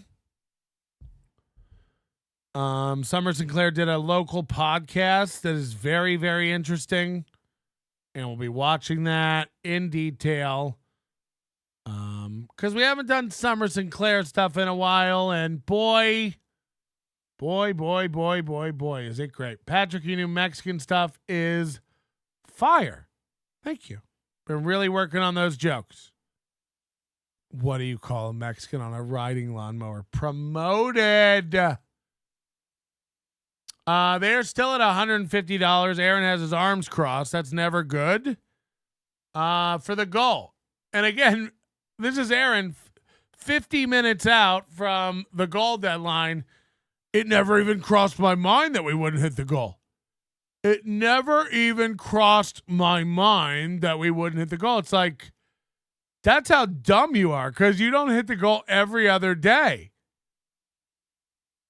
Imagine if every other day you walked out to your car in your driveway, somebody shot you on the leg with a BB. Imagine that going on for weeks, and then you were walking out to your car, and you're like, I didn't even think about it this time. It's like, why? Why didn't you? You fail constantly. Why didn't you think about it this time? That's crazy. You should think about it. You fail a lot. So you should think about it because you're not good. They just don't want him. They just don't want him go. Well, yeah, he's a heavyweight, so he does. But they just don't want him to go elsewhere because. And somebody said it earlier, but you're right. Corey still has not figured out how to talk into his mic. He has not. He's talking over it, under it, and around it, but never into it. Life changing. I mean, we'd still. I thought you meant like still doing our show. And he tried to tell me. He tried to tell me I was an idiot, and there's a splice job coming up. How that there's this magic fortress around the mic. So as long as his mouth is anywhere within a sphere around this mic, then it's good for him. What is that? The RE220?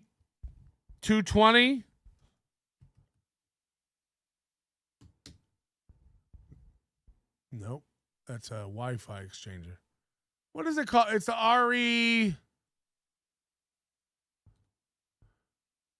RE20, sorry. RE20, Electro Voice.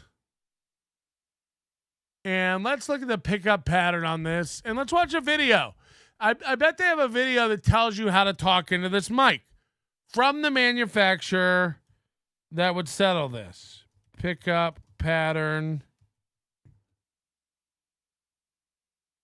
There's gotta be somewhere. Let's see.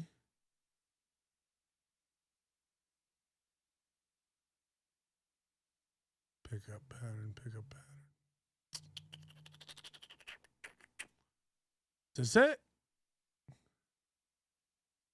No, let me just go to YouTube. I don't know why I'm trying to search anywhere but YouTube for this. RE20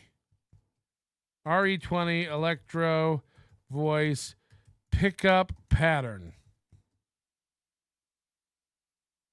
Okay, getting the most out of your gear. Microphone review. The Electro Voice review. I want it to be from the official channel, but they might not even have a channel, you know? Like a lot of these companies have no...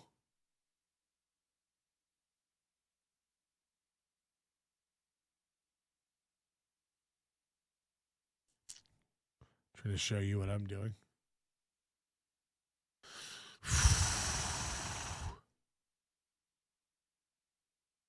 I don't even know. This is Kenny Loggins. Microphones. We've all seen and heard this iconic. He's talking into it just like Corey. Broadcast as well as on kick drum and other sources in the studio. And in fact, you're hearing it on this video today. Some rumors credit the great Newt Rutledge as a microphone manufacturer at that microphone, which means that it doesn't require external phantom power to operate. It uses a moving coil of wire connected to a diaphragm. I'm telling you, I'm not kidding. He's talking into it wrong. I look like a fucking asshole now because this guy's talking into it like Corey. I promise you, if you find something from this manufacturer about this pickup pattern, I'm going to fucking scream. No one's talking into it right. I'm going to lose my mind. Let's find the pattern.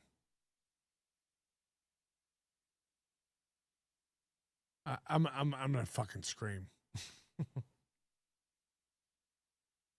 There's no diagram with the pickup pattern showing it. There's no.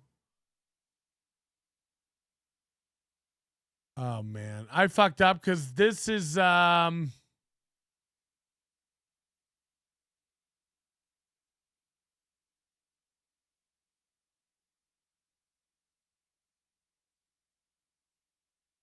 Is this it? Oh, this guy's a dork. And for this review, I connected the mic directly to the 2i2 second gen. Input gain at around 80%. What a queef. Processing, it'll be raw audio, but I may boost it in post. So check the doubly, extremely durable feeling. As you look at the side of the microphone, you'll find a bunch of vents which help with Electro Voice's Variable D technology, which is... Variable D. Oh, no. Corey knows. I'm telling you he doesn't. I'm telling you he doesn't. Essentially just helps decrease the amount of proximity effect you get on this thing. At the bottom of the microphone, you will find a high pass or low cut filter, and that's about all you're going to find on this microphone. It is pretty straightforward. Now, as far as the specs of this thing, it has a cardioid polar pattern, Here we go. A frequency response of 45 hertz to 18 kilohertz, a sensitivity of approximately negative 56.5 decibels, an impedance of 150 ohms, and This is gay. There was a video I saw back when he made that claim, and it was perfect. It was perfect. And now can't find it. But it was from Electra Voice. I mean, it really fucking hell. I go through a lot to try to prove myself right. I'll find some source that says I'm right, or you can die. Oh, God. B&H.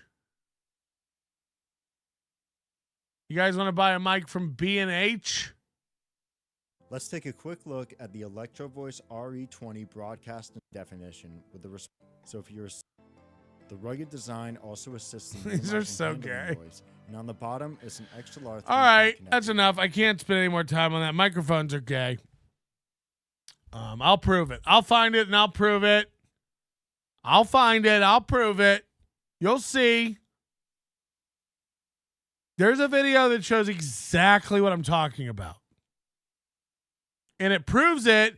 It proves it because the guy takes it and talks into it over here and moves around it like this, and you can hear the difference between oh no, you're right. This is exactly the same. Talking. Let me just do it for you guys. I'll just do mine like Corey does. Yeah, and this will be the same. Now, I'm not saying you can't fake a show like this. I'm not saying you couldn't do a show like this. It's probably better than computer microphone. It's probably great. And, you know, Corey's a little more unstable. He's like standing up, so he's constantly doing this, looking up and over. He's moving around. You can hear me. You can hear me. I imagine it's fairly good audio. It's probably pretty professional and stuff. Are we going to even pretend it's the same as this? Are we even going to pretend it's anywhere near this? If you don't hear a difference in fidelity from me talking towards the microphone to here to talking this way, then you're just in trouble. You're in trouble as a human being. Now, people are going, Patrick, your mic is different, though, said David Skywalker. Yes and no. Yes and no. It's a different kind of mic. It's the same type of mic. They're both dynamic microphones. They both have the same pickup pattern. Oh, yeah, slightly. Look, not the same exact numbers, and you know, I'm sure that the curve is a little different. They operate the same way. They operate the same way. There's no fundamental difference in how this microphone operates and performs with how that microwave. I gotta go to bed. It just there's not. And even with that mic, I'll find the video. Well, maybe we'll do it tomorrow. We got a members only show tomorrow night. Don't forget to join up. Become a member on that. I'll show you. You'll see. He wrong. I'm going to get somebody with that mic showing you the pickup pattern and what it's like in various different angles and degrees. I've seen the video. I've seen it. And it was from, I'm 90% sure it was from Electro Voice at some point. But I'm never wrong, and I've proven that over and over again on this program. Just ask Bo Archer. Hello. Hey, little buddy. How are you doing? I'm little buddy? Yeah, you are to me because you're so sweet. Okay. Patrick, 10 years in radio, Electro Voice RE20, you talk straight into it. Yeah. Pull up pull up a video of Anthony Cumia. He uses the same mic at Compound. Now, their cameras might be shit over there, but he knows how to talk into the mic. I'm not saying you can't talk into it on a bias. Professional broadcasters can. They also know how to like direct their voice to this. Like I move around this microphone a lot, but I constantly am readjusting the angle of my head and mouth to be speaking towards the microphone. There's no difference if I'm way over here now off angle, but I'm speaking toward the microphone, and you shouldn't hear too much of a difference with me rotating around it like this because I'm adjusting the way I'm facing the mic.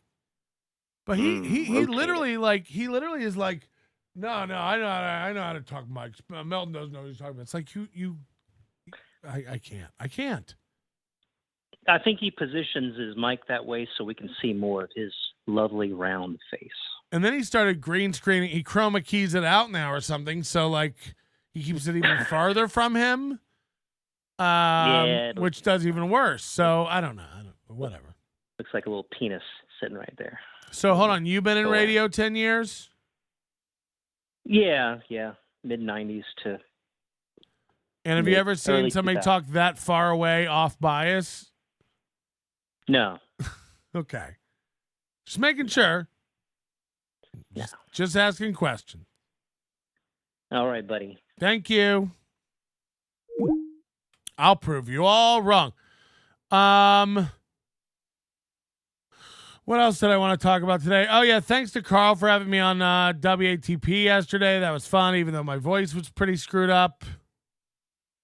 And I know Kevin will have issues with it. First of all, let this be known. I know I was being used. I understand Carl's trying to make Kevin mad. I didn't go on there to make Kevin mad. I like WATP. I watch clips. I crack up. Nothing against WATP. Is Carl wrong sometimes? Sure. Am I wrong sometimes? Absolutely. More than sometimes. Is Kevin wrong? A lot. You know, I don't know. I don't know if Kevin's really mad or if he just wants people to agree with him, or, you know, everything's so cut and dry with him. And if you don't agree with him, then you're like, he really thinks that Melton's just contrarian. He's always being contrarian. Melton's always contrarian. It's like, I just tell you what I honestly think.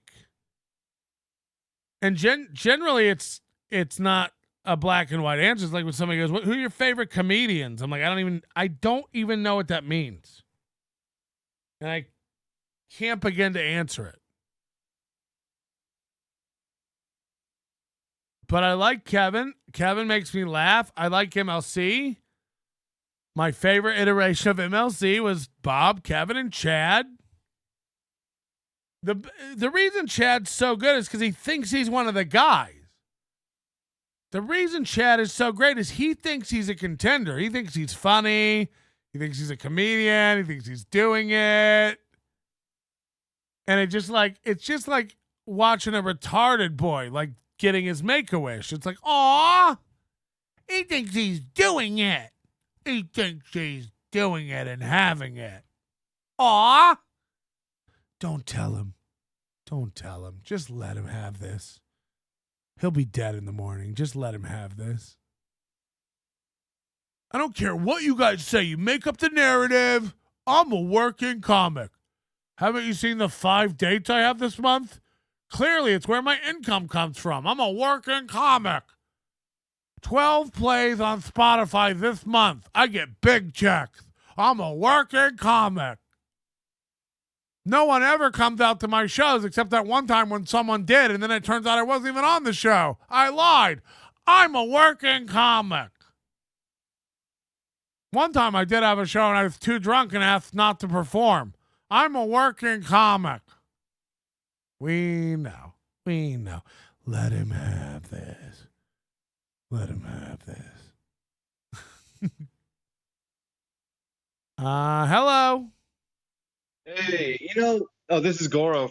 Yep. By the way.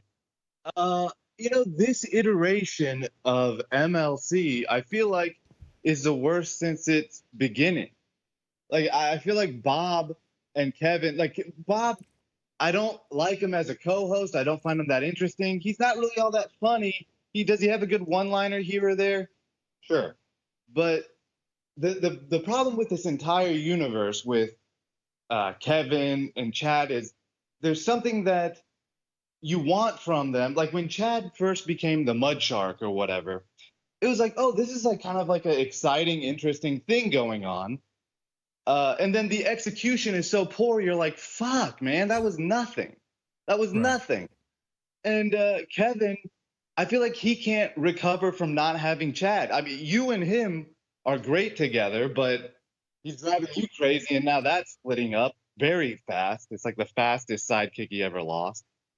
And Ray, like, I feel like Ray has the most potential to have a good show with this Ari Jane love saga, but he's so fucking dumb that there's no way he's gonna turn it into good, like a good show. But could you imagine like this episodic thing of like Ray and Ari Jane like slowly like falling in love? No, it's never gonna happen. And by the way, Ari Jane, I'm convinced is, again, this is in her head, and maybe, but this woman will never have a romantic relationship with this man. And if you're gonna, by the way, if you want to hook up with Ray, you know, I guess just get the thickest bead of Gorilla Glue you can and put that along your snatch, because you're never gonna need that again. Man, I know they're not gonna hook up, but man, I want them to. It would make such great radio, or whatever this is, podcast time. Yeah, maybe it would, but I have a feeling like there's gonna be plenty of Ray to go around. Ray can't. I'll tell you this though, I got to give Ray credit. I do want to give Ray credit for something today. I think he might have learned something from me. Now he'll never admit it, and maybe you guys ask him on his 4 shows that he does later today. But hold on, Ari said, "No, I don't." You don't what? Want a relationship with Ray, or want to talk about it, or both? Either way. Oh, that's sad. See, I think there's a sweetness between them two, but I guess that confirms it. No, wow. Ari Jane. Damn, Ari Jane. Hold on. That's pretty fucking rough. I'm convinced Ari Jane is a sweetheart. She's good people. She's trying to help Ray to her detriment, you know. And same with Carlos. Carlos is a nice guy, but you know, how much he doesn't bring much to the table. Ari Jane does. She's very sweet. She's good to look at. She's interesting. Carlos brings a lot to the table with Ray. I think he's a great wrangler of Ray. The problem is Ray can't be wrangled. Oh, sorry about that. Someone else called. But I was gonna say, Ari's sweet. She's great. The only thing is, I do think she's using Ray a little bit. And that's okay because she brings something to the table. However, I don't know. There's a sweetness to them that can't be denied when they're together sometimes. I used to think the same maybe about Ray and her using this world and stuff, but then it's like, if you really look at the numbers, it's like, how much deodorant do we think Ari Jane is selling off Ray? How many hits is Ari Jane getting off Ray? Again, Ray's down below 100 hits on his shows at night. He doesn't have 100 viewers on his shows at night anymore. Well, you got to start somewhere, and we're talking about it, so that's something, you know. I guess, but it's the same way when people accuse Dalish of that, where it's like, I don't know. I as easy it is to pile on a cam whore. Just kidding. But you know, there's way bigger worlds. Again, I think she was like with Perry Caravello and stuff. She was getting attention. That'd be a way bigger world to go pick off simps from than this one. Yeah, maybe so. I don't know either. But then again, every once in a while, are you gonna put that 24-hour show on somewhere? No, I didn't even record it. We'll never see that again. Yeah, I don't know. But Ray, I think Ray learned something from me the other day. Ray, I go to watch last night's show on Patreon, and I was like, oh, I'll just click the show and it'll open in YouTube, and then I can cast it over to YouTube because Ray's so dumb. He puts every one of his Patreon shows on the unlisted YouTube video that could just be shared and shared and shared and clipped and clipped and clipped. One person needs access to Ray's Patreon. They can just share the link with everybody else and anybody can see a show. Well, last night, Ray DeVito uploaded his show to Patreon, and you can't watch it unless you have a subscription. It's almost like he figured out what Patreon is for. It's almost like Ray figured out, I should make sure nobody can watch this unless they have a subscription. So last night, Ray uploaded a video to Patreon instead of YouTube. And now you can't watch it unless you have a Patreon. Wow, Ray. Your numbers might go up a little. Because now people can't just steal your videos. So maybe he was driving along. You know, I've only mentioned this 30 times. So I guess he finally heard it and wrote it down in his notes. Guys, of course I recorded it. Calm down about the 24/7 stream. It'll be up. It's like, so we're not going to see it?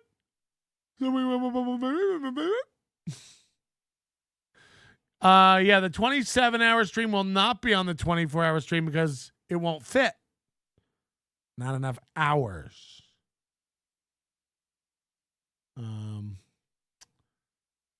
But yeah, I think Ray heard me say that his Patreon is broken because he's using YouTube links.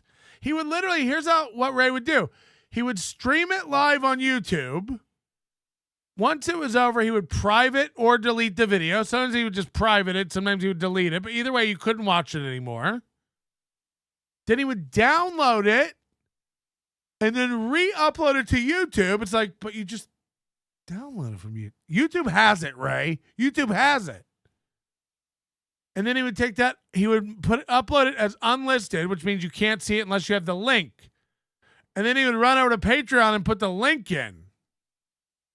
But then you can just take that link and give it to anybody and they can watch his Patreon. Last night, first show ever, Ray you can actually upload it to Patreon instead of YouTube, and then Patreon will take care of the DRM and locking it down for your members. And Ray did that for the first time last night. He figured out how to upload a video to Patreon.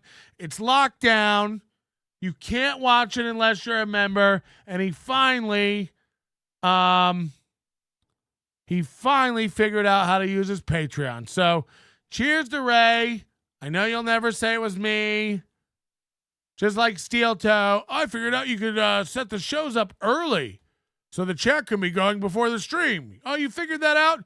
Yeah, we were watching Chrissy and she did it. And it seems like other people are doing it. Yeah, why can nobody just go like, that's a good idea? And by the way, I see David Skywalker in the chat. I don't know where I was watching yesterday, but David Skywalker was killing it with the chats. Killing it. It might have been BS show or something. I'm not even sure. They were great. He had some really good chat.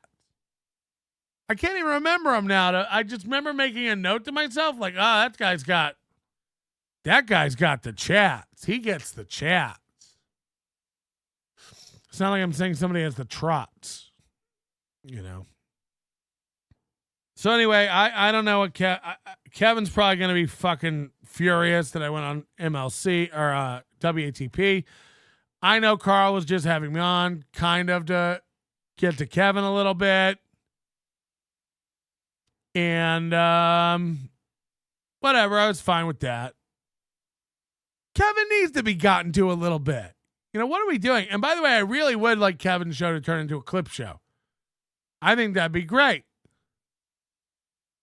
But that's what I mean. Like, if he had the Potato or Tukey in there, or even if Adam just did it, pulling clips, playing videos, getting him to comment on video, like, oh, how good. The Kevin Brennan clip show?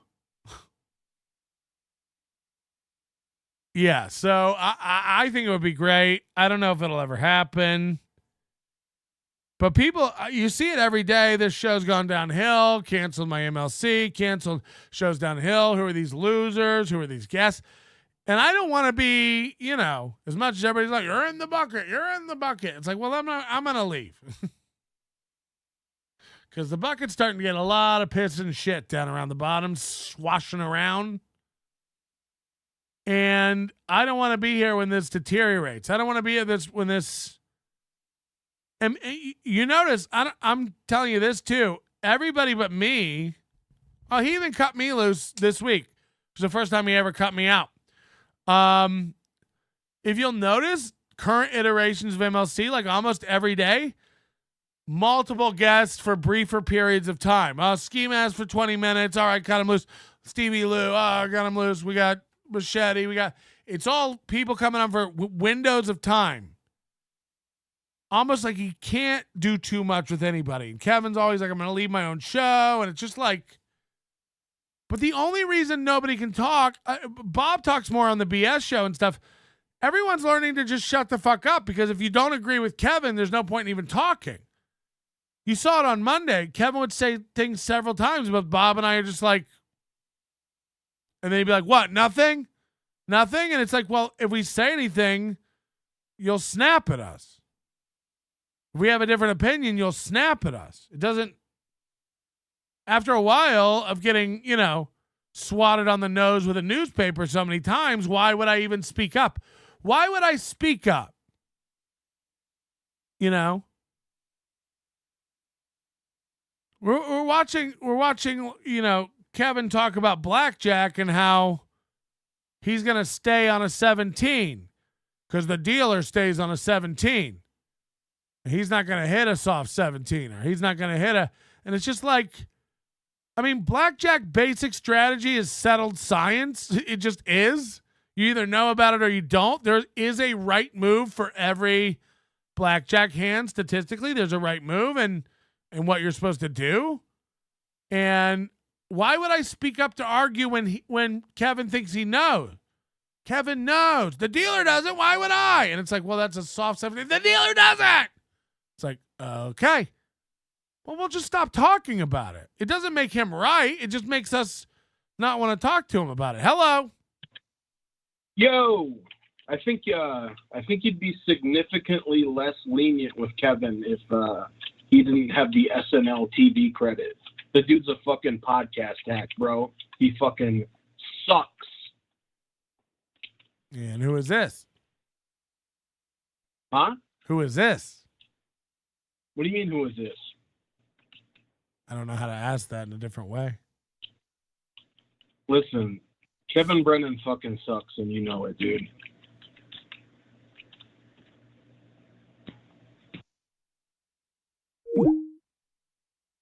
Kevin is the definition of Dunning-Kruger. He doesn't understand anything, but thinks since his dad was a lawyer, he's smart.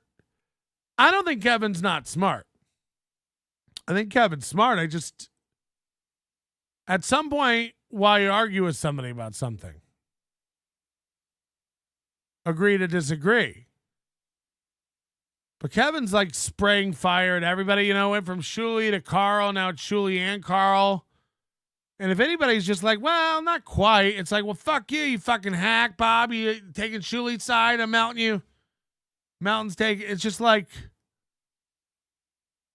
again, he's like, Melton says that if a woman was doing that to him, he would knock her to the ground too. It's like, I fucking would, though. I would. I'm not doing a bit for your show. If I was being clawed at by some lady look, first of all, I wouldn't take a woman's phone.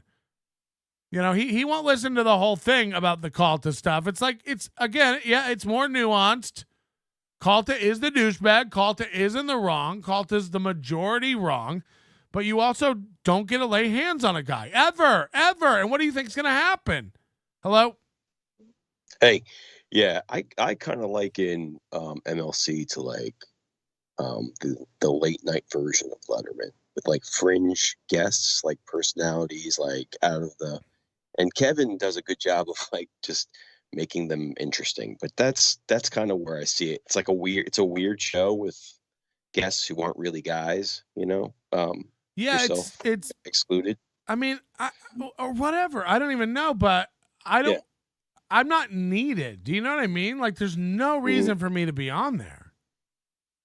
Right. Like, Yeah. maybe once a month, or sorry, once a quarter. Like I said, like every once in a while it's fine, but like just coming on to come on is so dumb. And that's what all these guys do now. Joey C just wants to come on to be on. Do you know what I mean? And that feels like half of these shows. And even Kevin said it the other day, like, I don't even know why I'm on anymore. What else are we going to do? We come on. And then Chad goes on sniping him going, I'm sniping Kevin because what else am I going to do? So we got a guy sniping a guy who's only on. We got a guy who's only on because he doesn't know what else to do and there's nothing else to do. And then we got a guy watching him and sniping him because he has no other ideas and he doesn't know what else to do. And it's like, this is a fucked up world. I don't want to be in this. Yeah, but like I said, Kevin just laughing at the ridiculousness of it all is kind of like, from the catbird seat, is what makes it great. Because, like, obviously he doesn't, everything he talks about with Joey C, it's tongue in cheek. He's going to have a morning show with Joey C and like Right. ski masks, ridiculousness, and Stevie Lou being a perpetual goon. That's just funny shit, and then he handles that well. But yeah, I agree with you. Once a quarter is probably good enough just to kind of, keep it fresh. And also, like, I don't get jealous of all these guys when they go on and they're all losing their mind and getting angry at me. I'm gonna get murdered in my sleep by like Ski Mask because he thinks I'm trying to like take his dad. Yeah, there is like a weird like possessiveness that's almost psychotic with Ski Mask that is kind of unnerving. It's weird. Yeah. Anyway. All right, man. Thank All right. you. Later. Be cool. I don't agree with that. I love MLC. I think Kevin's hilarious. He cracks me up. I like Kevin. He had a line yesterday. I almost fell down. It's just little shit that catches you off guard. Oh my God. What was it? Fuck. It was something about a doctor. Somebody went to the doctor or something, and it was like Joey C, I think, and Joey C was like, "Oh, the doctor said I'm one sandwich away from a heart attack," and Kevin was like, "A 6-inch or a foot long?" And then he's like, "No, he showed me the chart," and Kevin was like, "He showed you the sandwich chart?" That's fucking funny. I was dying. That's funny. A 6-inch or a foot long? I just want to know. I'm just asking questions. He says some stuff that really cracks me up, and I enjoy it. And when Bob feels free to talk and it's like open, it's really funny. It can be really funny. Bob definitely has the cake job on that because it's like whoever the third square is will be the novelty, like guest. And it's mostly going to be probably Kevin interacting, and Bob can sit back, pick his spots, and just interject a joke here and there. But Kevin's funny, and the show's good. I just, I think it's lost. I think it's lost its thread. And I don't know. And then Bob and Shuli are fighting, so I don't know. But you know how to fix it over there, Shuli Network? Definitely get Chad in the mix. I mean, I'm not kidding. Everyone should let Chad sunset. Let him fucking just sit over there and let him sit with what he is. Let Chad sit with no invites to shows for a while.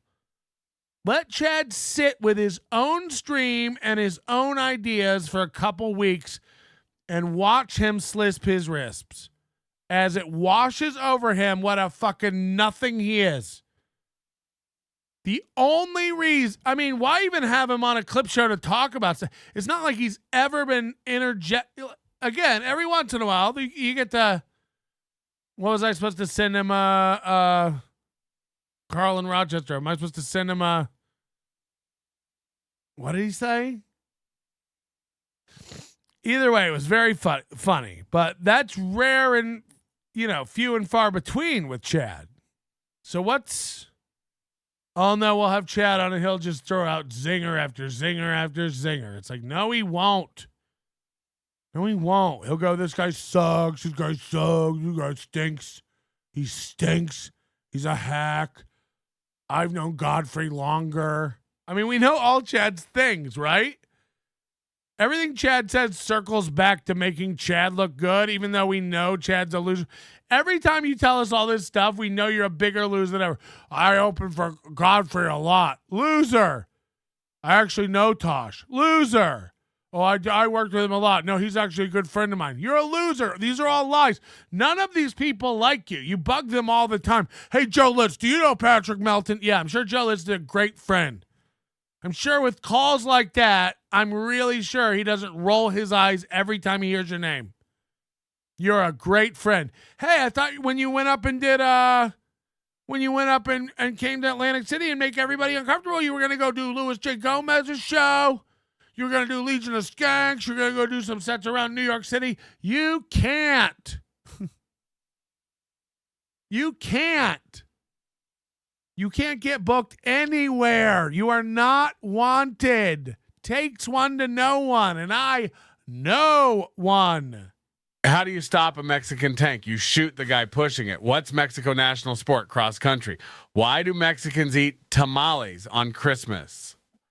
So they have something to unwrap. What do you call two Mexicans playing basketball? Juan on Juan. See, Ray, I can write jokes.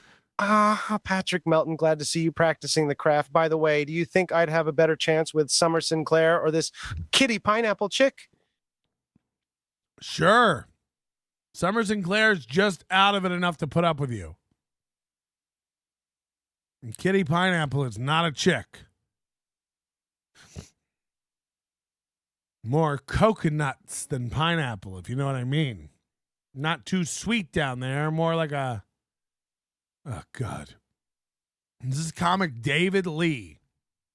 Bombs and bombs and bombs for 10 years. Starts dressing up like this woman, Kitty Pineapple, doing the same jokes.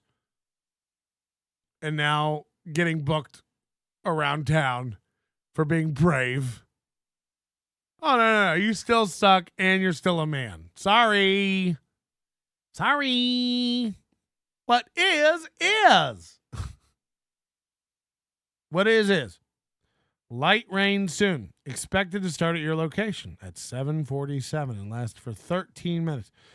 Ooh, 13 minutes of light rain on a Las Vegas morning. When it's only 87 here in Vegas, too. Woo. And then, like, the BS show had Derek Richards on yesterday, who's a Vegas comic and a working real, like, actual, one of the only comics in Vegas you would consider like a real pro comic. Meanwhile, who does Kevin have on? Joey C? Ski Mask? And by the way, Ski Mask is growing on me. I've enjoyed some stuff Ski Mask did and stuff, and then now he's talking shit and burning merch and making threats. It's like, I don't even know what to think, man. Every time he calls in, he's nice and cordial. Then he gets drunk and loses his mind on me. And Stancil, I don't even, please, but I never did anything to her.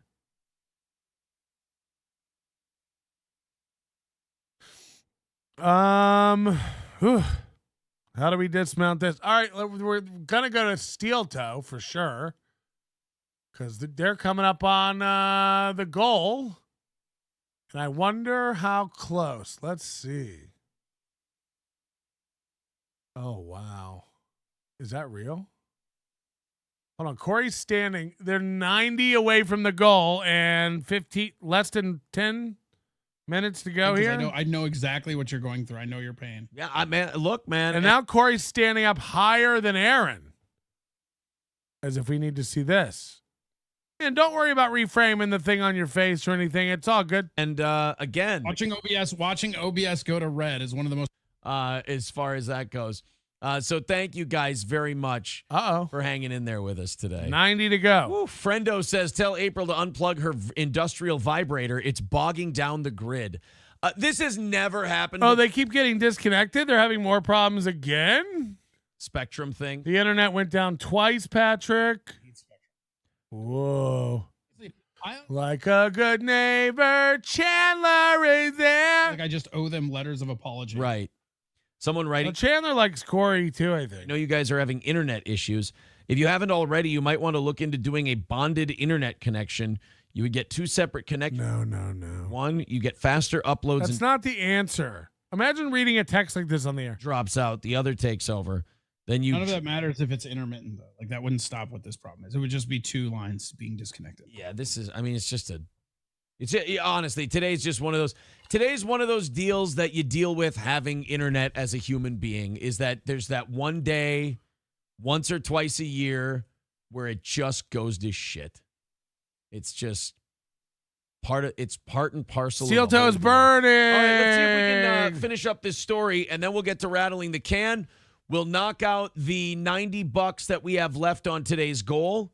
And then everything in the 20-minute overtime goes to Corey. Because everything that we go over on today's goal goes right into Corey's pocket. So thank you guys very much. Remember when Corey said, what if you don't hit it? And he's like, I never even considered that. Is not a. If they don't hit it today, it will be. Look, I know they're going to. I know. Hi, David Chandler. I know they're going to hit it. I get it. I know they're going to. But just how, if they didn't? I know I can't stop it. I rarely don't want it to happen, but when he's so cocky and he's like, I never even considered we can't hit the goal. Corey back. He's like, I thought the chat would go crazy with Corey. He thought they'd just be throwing money. How? If they can't get the goal today. It really will be so fucking good. Corey's extra chins are ad space. This never happens. Don't do it today, Chandler. It will be hilarious. Yeah, I don't even know if he's watching, but just not today. Let him today. What's the guarantee, by the way? Did they say what guarantee they're giving Corey? Is it 50? Is it 100? Is it 75? Did they say? Imagine Walrus knowing more about the internet than you. Even the internet is rejecting this crap show. Oh, God. Maybe Ray can upload it to his Patreon, huh? Puffins? Yeah. Acting their tiny little drone necks. For insurance companies to Oh, God. There's a story that's like 2 weeks old about a guy in California losing his homeowner's insurance because a company flew a drone over his property. It's like he has the oldest news stories. This is like a week and a half ago was making the rounds on AP and every fucking news story ever. She's great. Now, however, it's not. She's great. I really like her dick nose. Chandler, stand down and real ATP you. No. But she's aces. Chandler helps a lot of people and gives a lot of people money, including myself. And you can't question a guy like that. I don't know why or how, but you just really can't. He seems to like what he likes. He seems to like everybody, and I can't be mad at that. The dude's he likes Shuli. He likes Kevin. He likes me. He likes Steel Toe. He likes Corey. He likes Chad. He likes Ray. It's crazy. I even think he likes Stevie Lou. I can't be mad. I can't be mad at a guy who's not fucking over anyone. He gives freely. And it's like, Santa Claus. I don't know. There's something about him. Again, I think there's something up. But yeah, I don't know. And it's hard to be mad at him because he's not on any sides, it appears. He doesn't seem to be. The Shuli gun comment was interesting yesterday, especially in light of the guy's psychotic meltdown a few weeks back, concentrating on Shuli. What Shuli gun comment? What? The Shuli gun comment? Oh, boy, what did I miss? And Corey, I've got some news for you. Oh, yeah, what's that? You're in the money, sir. Nice. In fact, you're in the money so much that I have to do math now. Katie with $25. Thank you very much. That would have knocked us down to 65 away from today's goal. But then our buddy Jason from over at Partners Pub, who, by the way, we will Chrissy Mayer's husband Frank asked me if we could book a date for them. This won't be a steel toe comedy show. They just asked, hey, is there anywhere you could book for us around there? And we did. She's going to be performing at Partners Pub on Saturday, October 21st with $250. Says Corey is my favorite average guest host. Oh, thanks. All right, so now I got to do math. Pinball. Hold on a minute now. Hold on. I can do this. So Frank Pellegrino, Chrissy Mayer's husband, gave $250? Is that what he's saying? Is that what I just heard? Shuley threatened to shoot Stuttering John if he came onto Shuley's property. I mean, yeah. Guys, I don't react to shit like that. That's fine. Yeah. I mean, look, he's allowed to do that. Why would Stuttering John be on his property? What is everybody freaking out about? Do we all think this is happening? Do we all think Stuttering John's going to do jack shit? Do we all think Shuley's going to shoot him? Or are we all just, I talked about wanting to bash Ray with a tire iron. Do you think Ray's in danger? Am I unstable? Do you think I know where my tire iron is? This was going really well. You had 700 people. We got strong numbers today. The goal's going down easy. And then just... I got 700 people. 700 people. It's so strong today. They're so delusional. They're literally less than half of what they once were. And what's the topic today? Hunter Biden and Joe Rogan. Just really, really. And look, by the way, still struggling there. And I just hit 8,888 subscribers on Nobody Likes Onions. So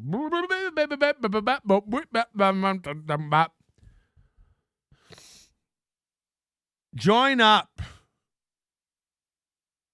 Think about joining the Overdose. Think about joining the channel here on YouTube, okay? And it's a Summer Sinclair Day tomorrow, and it's all kinds of stuff. Haven't you gotten enough for me, you fuck? Your manner is most unbecoming of a gentleman. Would you be high on cigarettes? I don't know if the comedy hasn't hit them yet. They're full-blown retarded or just high on cigarettes. A question posed to stupid hoes who don't get it yet. Excuse me, miss. Are you high on cigarettes? I don't know if the comedy hasn't hit them yet. They're full-blown retarded or just high on cigarettes. All the laughter that you dig, boy, if you listen to the show, boy. Patrick Melton, melting faces have you stacking NLO point. It's the low point, not the reason. The reason is fucking gold. That'll make the Taco Pony party be a party of soul. To make you vandalize a van with a pedal sticker so bold the family probably get arrested before they get down the road. Or stupid motherfuckers just got NL loaned. Other radio shows are straight bitch mail prone.